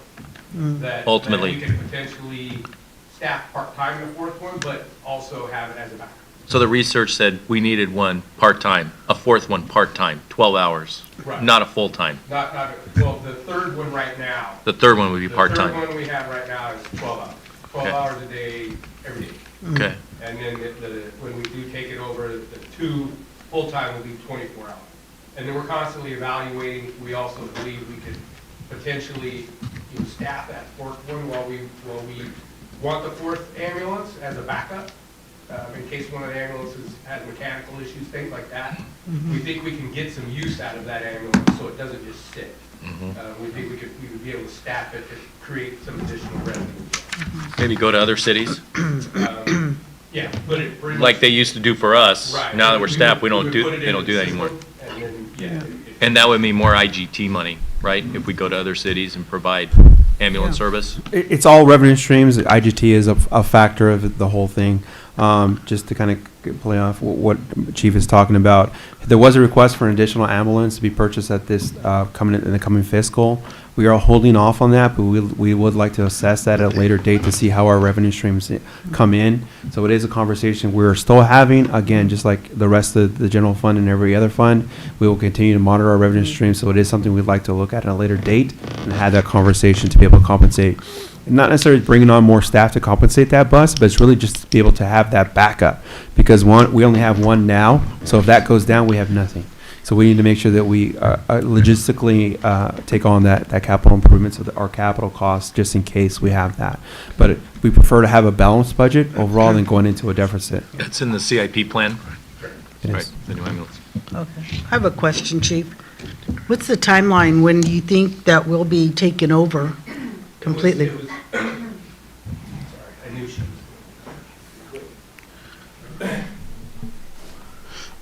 So we have a 3-year plan. When we presented it to council Right. back in November, we carried through the end of this fiscal.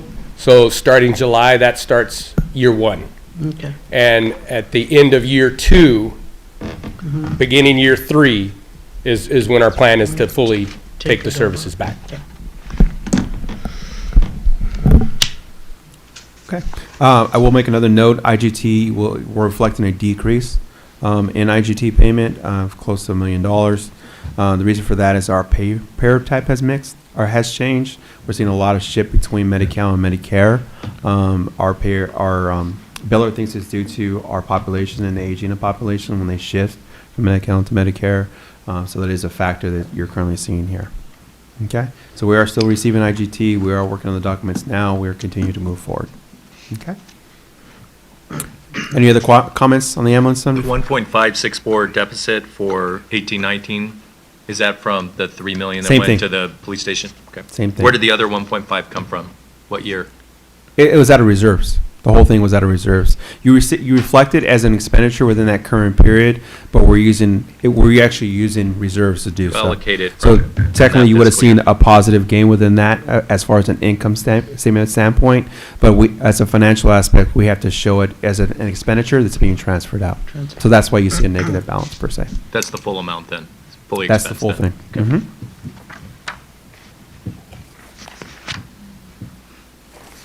So that'll take us into the Pioneer Village. Pioneer Village overall, pretty flat, no changes overall. Again, just looking at expenditures, kind of tightening it down a little bit. They do still have a reserve within that fund. You do see a negative loss of $19,000, similar to what we saw last fiscal as well.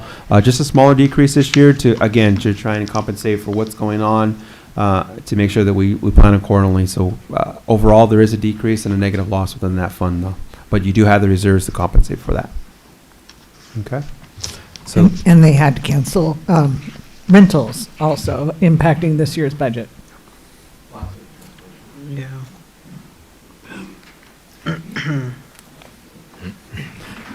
that'll move us into the transit enterprise fund. Again, we do have a contract with Fresno County Rural Transit Authority to compensate for the labor and the costs that go into this department. We are showing a positive increase, just a small gain. That's due because we are bringing in an additional $100,000 from this fund into the general fund. Okay. Is the transfer 300,000 or 100,000? 300,000. It's an increase of 100,000. An increase of over 200 from last year. Yeah, it was 200 for this fiscal, but 300 we're looking for next fiscal. Okay. So you can pretty much see from we're budgeting a gain in that fiscal, so we're really just offsetting in that sense. Okay.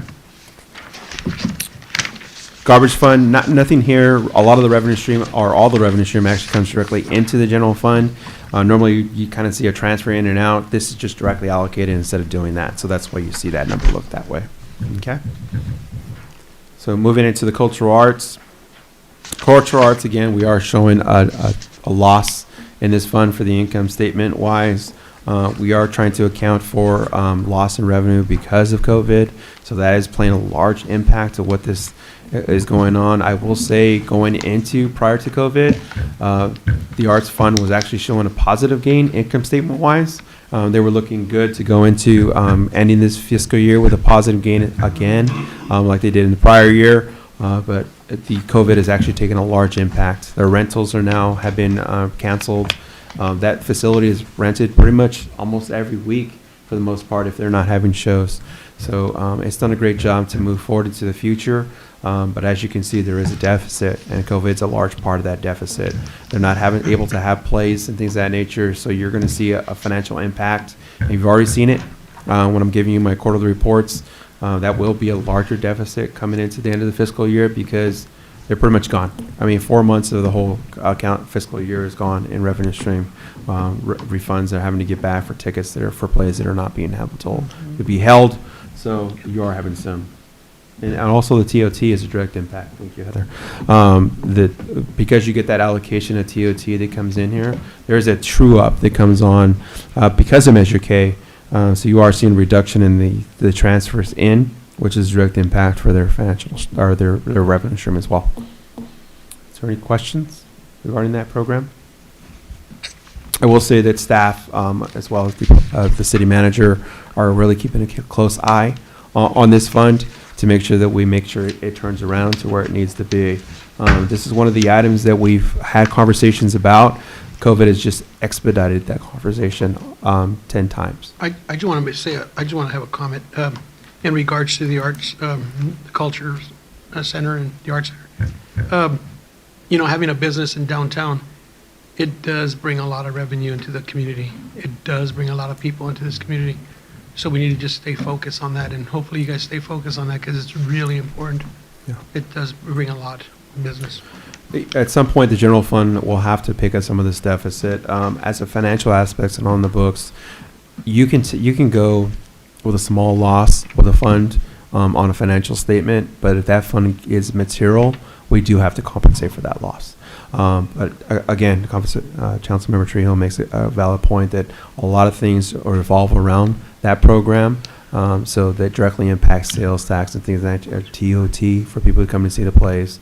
So there's some external benefits that come along with this program. One thing I will mention too, because of COVID, the director is actually looking at grants to help assist with the loss that we're currently going for. So I just want to make sure that they're aware that we are doing what we can to compensate for the loss within this fund as well, through grants or whatever mechanisms we can. It sets Selma apart. We're one of the few cities that funds a cultural program, and that's really a hallmark of our city. It's something that doesn't make a lot of money, but it's something that enriches our community and does bring people in and brings it downtown. I couldn't imagine our downtown without our arts center, and I really hope it comes back after COVID. I hope we can find a way to bring people together again. It started slow, but it's been really picking up big, and I think a lot of restaurants and downtown people are really, I'm super excited about the downtown, and I'm excited about everything you guys been doing. Well, we've been doing, and I think we need to keep them in. I think that's the anchor. I think that's the anchor to our definitely. It's important, along with the Veterans Plaza that's going to be things that bring people downtown and bring honor to our town and bring visitors. Sprucing it up. Yeah, it makes it look good. So whatever we can do would be good. One of the little small stories I like to tell people is we always ask for permission to put the flyers up for plays in the restaurants. Rodolfo's told me, you don't have to ask for permission anymore, and I asked why. The manager or the owner said, we know when there's a play going up because our business increases that night. Yeah, So very it's- true. Yeah. Direct correlation. Yes. Remember we used to be a big old hole? Yeah. Yeah. It's amazing, right? The guys who were doing the mural on the side of our building, they had their supplies in the old furniture store that the city had purchased, and it collapsed while they were painting the mural. If they would have taken their supplies out a couple hours later, who knows what would have happened? That whole building collapsed. So something really good came out of that tragedy of that previous building collapsing. All right, we'll go back on track. Go ahead, Isaac. Okay, so that concludes our enterprise funds. That'll move us into internal services.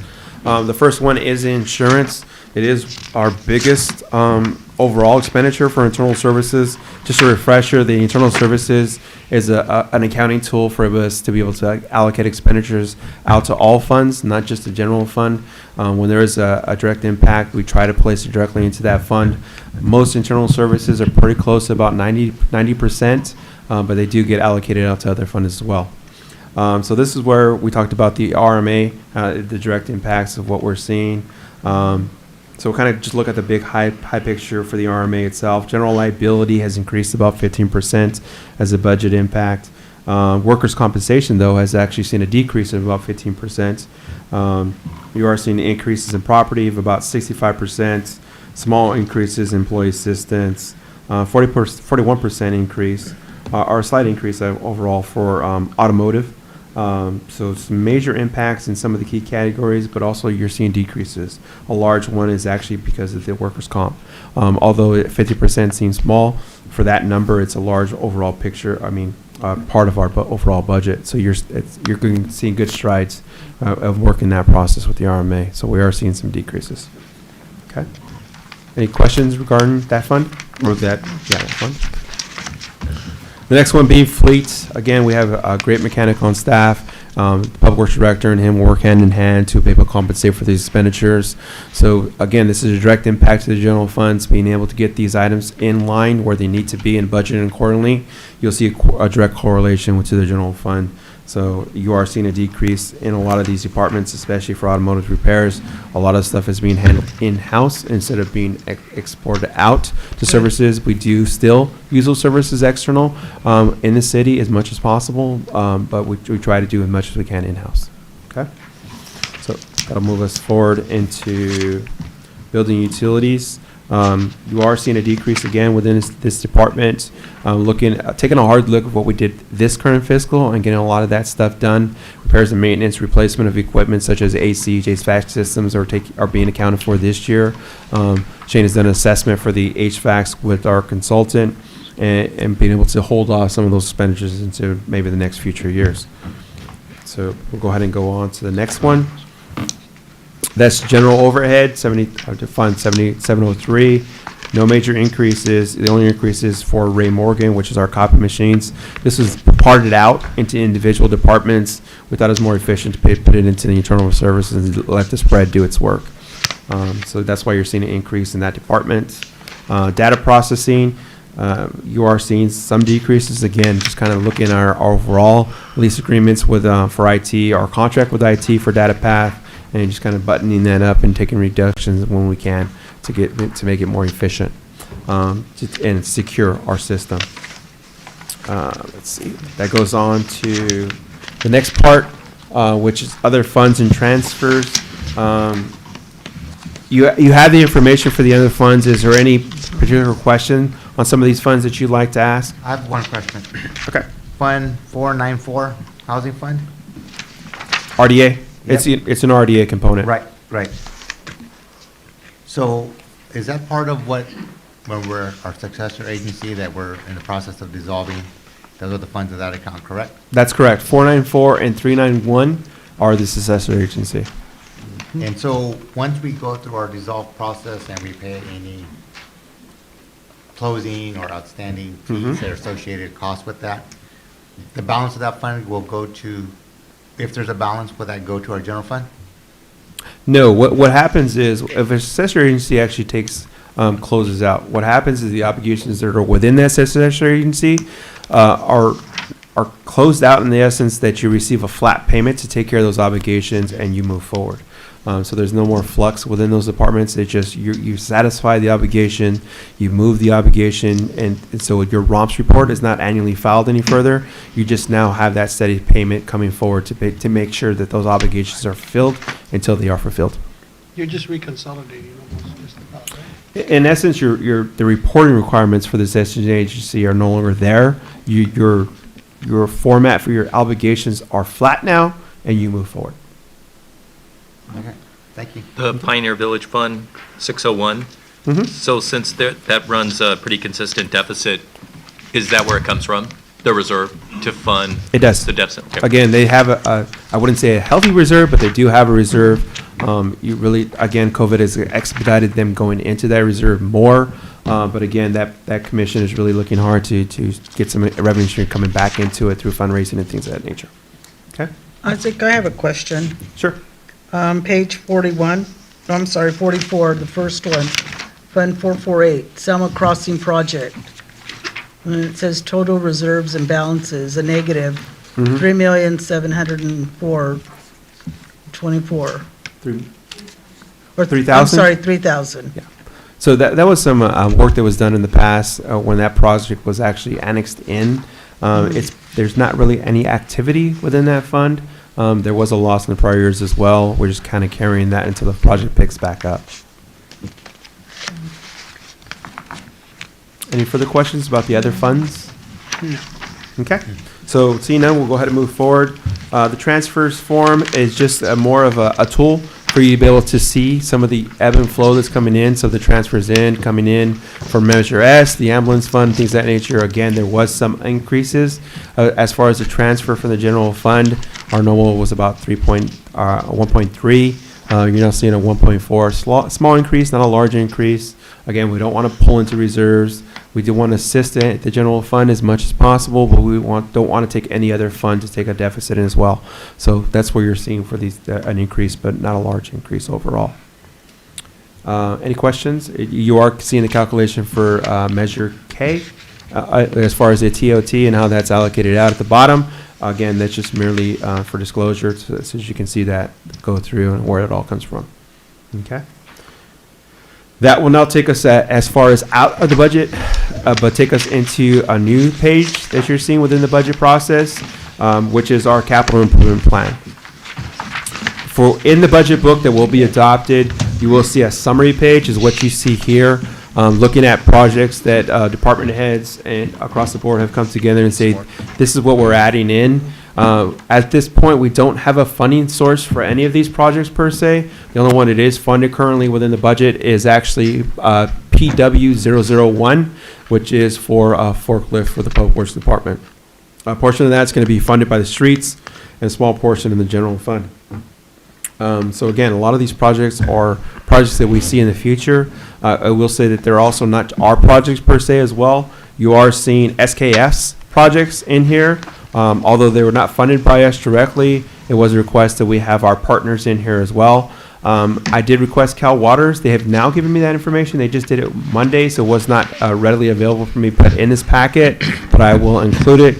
Another item that is not missing, is missing here, that is my error, that we want to have some conversation on, is potentially the sewers that are in our request for state appropriation. That's not in here per se. We can put it in, but it's not necessarily identified funding source for it. Therefore, I'm not sure how we want to account. So I do want some feedback from council if they want to put that directly into our capital improvement plan, or how that looks, if there's any comments. Just general information amendment. Well, this is not adopted, so Yeah, we could add it that's into good. the next one. This is Yeah, not that's good. formal. This is we're still having that conversation. I'd like feedback on whether the format is appropriate. If you'd like something changed, I will open it up to comment in the essence that you received an appendix that goes along with this. It gives a description of all those projects. If you'd like to have conversation with department heads on how they prioritize those projects, or what that project means to them operationally, logistically, and things of that nature, we'll be happy to open that up to council at this time. I have a question. I have a question and a comment in regards to the SKF prior, or your format. Your format is great, okay? The only question I have, and it's as myself, as an individual coming into as a city council member, I've been doing a lot of analysis as to what has occurred in the past, what are the formats they've used, what have we done as a tool for the city. One of the biggest concerns that I have is, and that now that I'm in the committee with SKF, along with the format that you've used, I would like, if you can, for the future, for all our council members to get, I understand this is the same argument I had, or discussion I had 2 weeks ago with SKF, was it's nice to see that we put segments of projects for our city on our budget, but when they're carried over to the following year and they're not completed, that's not a completed project, and that affects our community. So what I would like for us, or our staff, or yourself to do is, can you, for the next future, can you go back with SKF and ask them, and I'm going to refer to the camera system. Last year it was budgeted in 2018-19, but it was carried over to 19-20. So if it was not realized in 18-19, and now it's brought back up to 19-20 or 20-21, that means we've missed that opportunity, and maybe because it's a budgeted item, at that point, and this is just my understanding, and I want a clarification, and I would like for you guys to bring it back, because I think every council member and the mayor should have that information, because what I've been explaining to SKF is, it's okay that you put it as a budgeted item, but it's a problem, it's not completed, and you've executed and moved it over to the following year. So there's no realization. So what I would like for you to do, if you could, is go back, like they asked, they requested to be put on on the budget for informational. I would like for the last 2 years at least to be put on what they proposed and what they actually completed. Because those are very important parts to our city, because if you propose something put in the budget and you don't realize it in the following year and you move it over to the following year, we're just being pushed over, and I would like for that information to be brought to that council. So, to answer your question, the city manager and myself are actually having those conversations with SKF, and we actually made a formal request, one through the budget process, that they bring back and have a conversation about PAC, because although it's in their org chart, they currently don't hold that. I think there was there was kind of problems having that committee come in, but we'd like our city engineer as a technical advisor to be able to have that conversation, because we want to make sure that what they see as a priority is it's the same priorities that we currently have for our citizens. So we're already having those conversations and making those formal requests to have a lot more input. Although we think these are valid projects and good projects that they are proposing, and we agree with those projects, it's more of communication between the two bodies to make sure that we're all on the same page. And again, making sure that the budget they propose, and that was one of the comments I had to them, again, your budget, looking at your budget, you have $100,000 for set aside for televising. Okay, but what did your budget for the current year propose that? What did you actually transpire? What transpired 2 years back? Similar to what you see in our budget, you see for the 1 year, you see an actual audit statement of what transpired, those expenditures. 2, the next year you see a budgeted for the current fiscal year that we're currently in, and then you see the next year. I want to see that 3-year span too. I want to see what's transpired, and they're taking that into account, and we're having that conversations, and so they're looking towards the other group, the governing body, to see what they agree, if they want to see that as well. Exactly. So Isaac did ask that be included in future drafts of the budget from SKF. Yeah. And their response was that the board had asked that they simplify the budget document and take those out. So staff indicated to us they do have that data and they can provide it to us, but they were going to talk to the board about the request and see if the board would be willing to add it back in. So either way, we can access it. It's up to the board. I think it's valid points. Those are all good points, and that's exactly what we had our prior meeting in regards to. Those are the requests we had to request from you. I think that is something that's very important for our council. I think it's something that's very important that we should reiterate to all our council members. I think we should keep, and I applaud the city staff for doing what they're doing, because, you know, when I got on the board, I wanted to make sure that that's what we bring back to the council. I want to make sure that if you can bring that back and you can get that before, it'd be great. At least we could look at what the information we got going. Thank you. Okay, so again, I'll open it up to the rest of the council if there's any questions regarding these projects. I've got one question on the ladder truck, Chief. Is Hampton Inn going to pay for that? Or help pay for that? Aren't they like a 4-story? Isn't that one of their impact fees when they first started looking at Selma? Would you like to answer that, or would you like me to answer that? The left says it all right there. Yeah. I can. We did not make it a condition that they purchase a ladder truck for the city. Or contribute to. Or contribute to. No. So Are they going to be 4 stories though? I mean, the ladder truck currently goes 3 stories. Is that right? And The Hampton is last 4 stories? the last I heard, it was only supposed to be 3, if that's correct. But it was my understanding that had been an obstacle to the development of that project, So once was you that remove requirement. that condition, Hampton Inn was a little more receptive to coming to Selma. Okay. it is proposed at 3 stories. Again, as far as an economic tool, it was nice to have that in there as a caveat. As a safety aspect for the ladder truck, having that conversation with Chief prior to removing that condition, he can serve it still as is right now. They are still meeting the requirements. They're going to be under 75 feet as part of our ordinance. But logistically, he feels confident that he could still serve that development. So it was not going to condition. But I will say, not having that condition is actually a positive to looking to the future to fund that ladder truck, because now you have TOT, right? So before you didn't have TOT as a mechanism to assist as a funding source for a ladder truck in the future. So yes, it wasn't in condition. That condition will most likely would hinder projects in the past. So, and I've heard that directly from the developers. We've heard that from the developers. So having that conversation with Chief got us to the point that we are, that we're now seeing a potential hotel coming in that is now in review and going to planning commission this current month.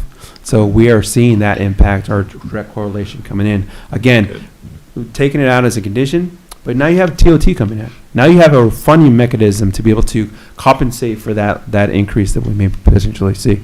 I think that's great. You know, you're looking at business, finding ways to encourage business to come to Selma. That's what it's all about. We want to be business friendly. And that was an obstacle that you removed by looking at and coming up with a creative way of, you know, replacing that money that's spent on the ladder truck, and I appreciate that.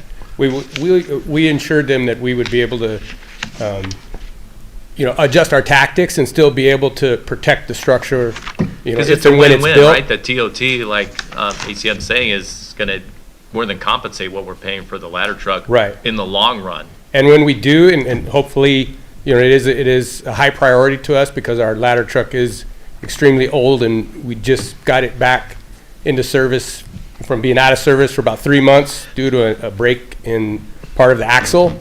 So at 25 years old, its reliability is dwindling. But if and when we are able to fund that, hopefully soon, we will plan to be able to protect future growth. So we'll have a truck that will reach those 4 stories and potentially even higher if we need to. Important. I have a question, Teresa, here on your CIP plan, new parking lot.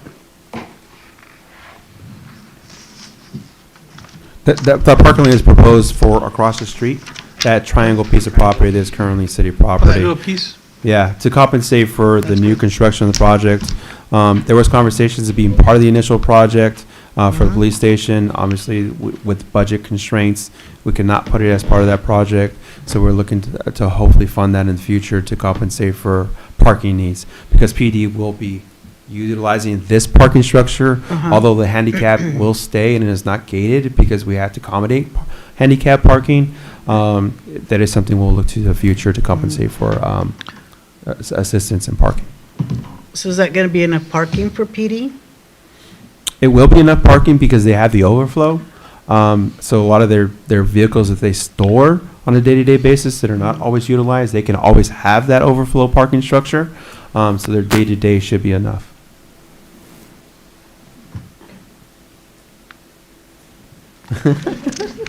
It is small. Sorry, we'll try and bulk it up, make it a little bigger and easier to read. Is there any other questions regarding the capital improvement plan? Again, staff is here to answer any questions for those projects or why they're prioritized in the format that they are. We're going to have another budget meeting, right? We are. We're going to be able to go back, look at all this, and then have Yeah, other this is really questions. this is the This first is our round. first We're really taking it in.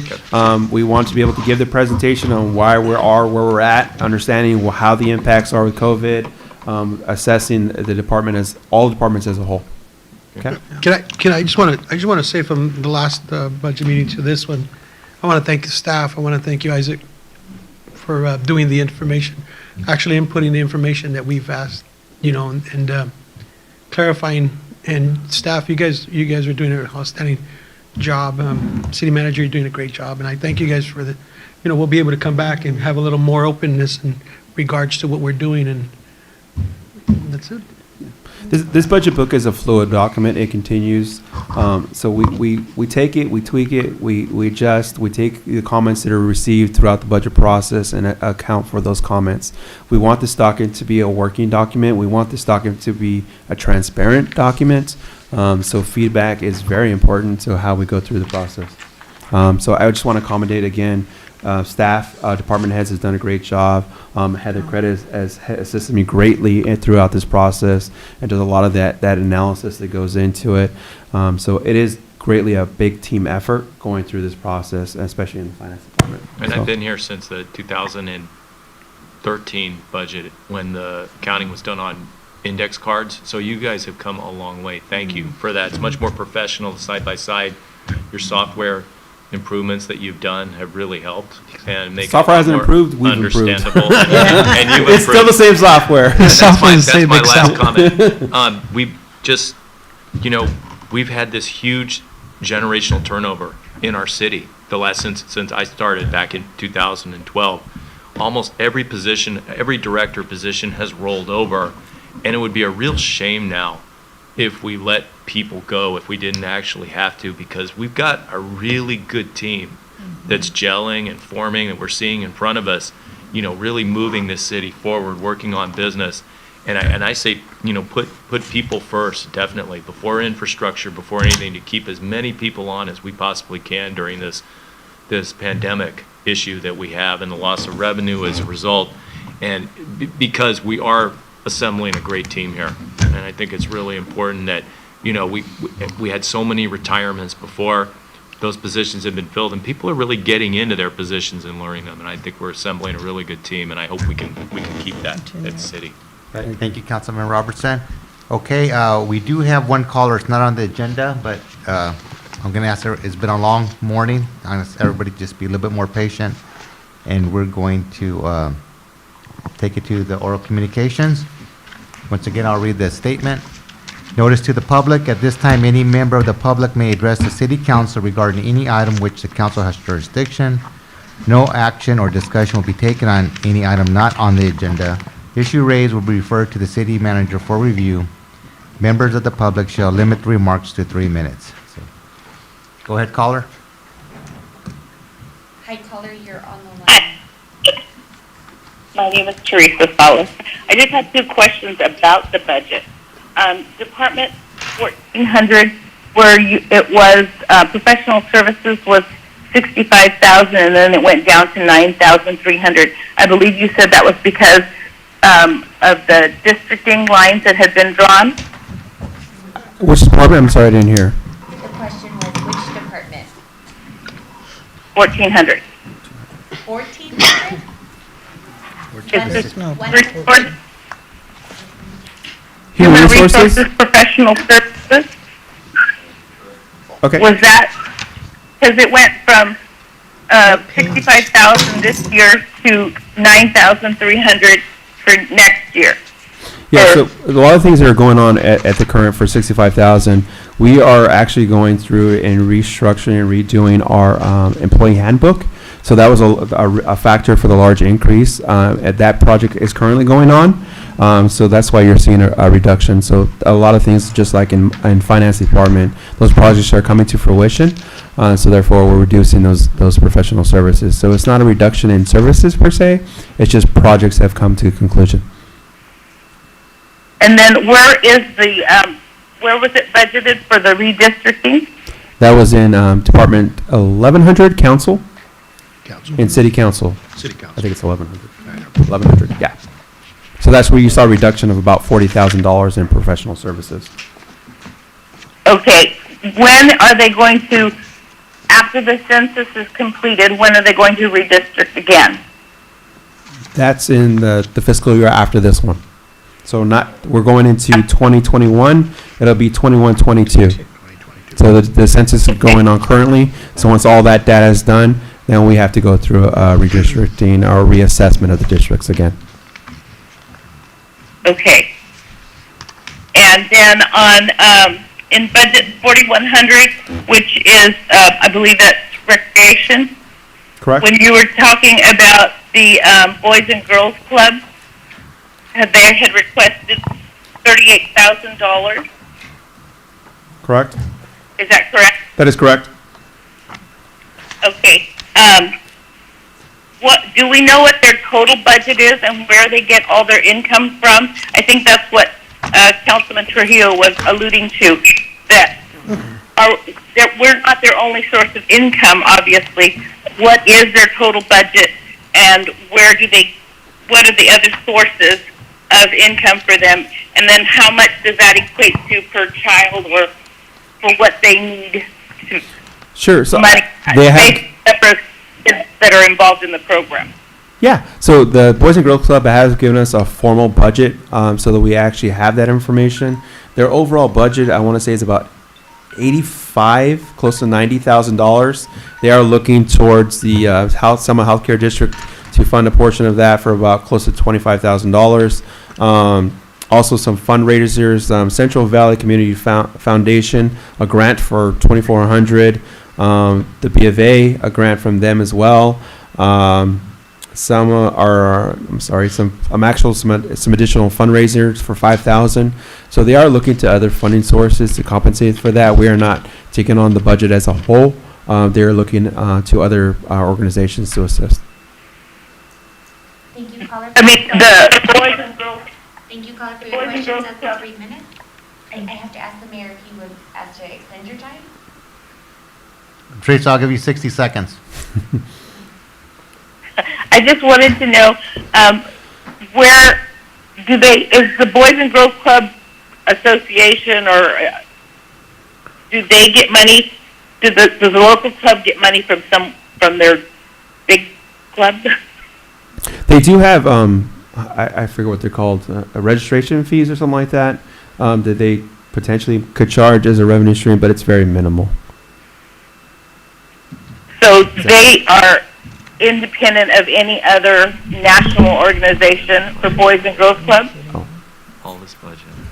I don't think a contribution from a larger organization is reflected on the budget that they gave to us. Is that correct? That is correct. And their membership, I believe, is $5 a year. It's typically what we used to do is you just charge a small membership like some of our grants because you get more buy-in. If it's free, less kids show up, parents don't push you. When there's a fee, even if it's a small fee, then you get the buy-in ship. So But I think what the caller is saying is, being that it's affiliated, or the club is Boys and Girls Club of America. A national organization. Right. Doesn't they get any part of their funding from that national organization? I think that's what. Not that I've heard. From what I can see on their budget, and obviously they can answer this better, but they are a national organization, but I think each individual program is independent of itself. Okay. So I don't see a funding source coming from that national organization, put it that way. Okay. As far as the budget they have presented to me and staff. Caller, you're out of time. If you still have more questions, I recommend you contact the city manager, and she'll help you with any further questions. And that kind of. All right, thank you. All right, thanks everybody. Thanks everybody for patience, and just to Thank you. reiterate, council feels the team's doing a great job. Keep it up. We have, like we all said earlier, right, this year we need to really work as a team to position ourselves to be able to come through next year, intact. So I think we all can do it. It's going to take work. It's not going to be easy, but it's not impossible.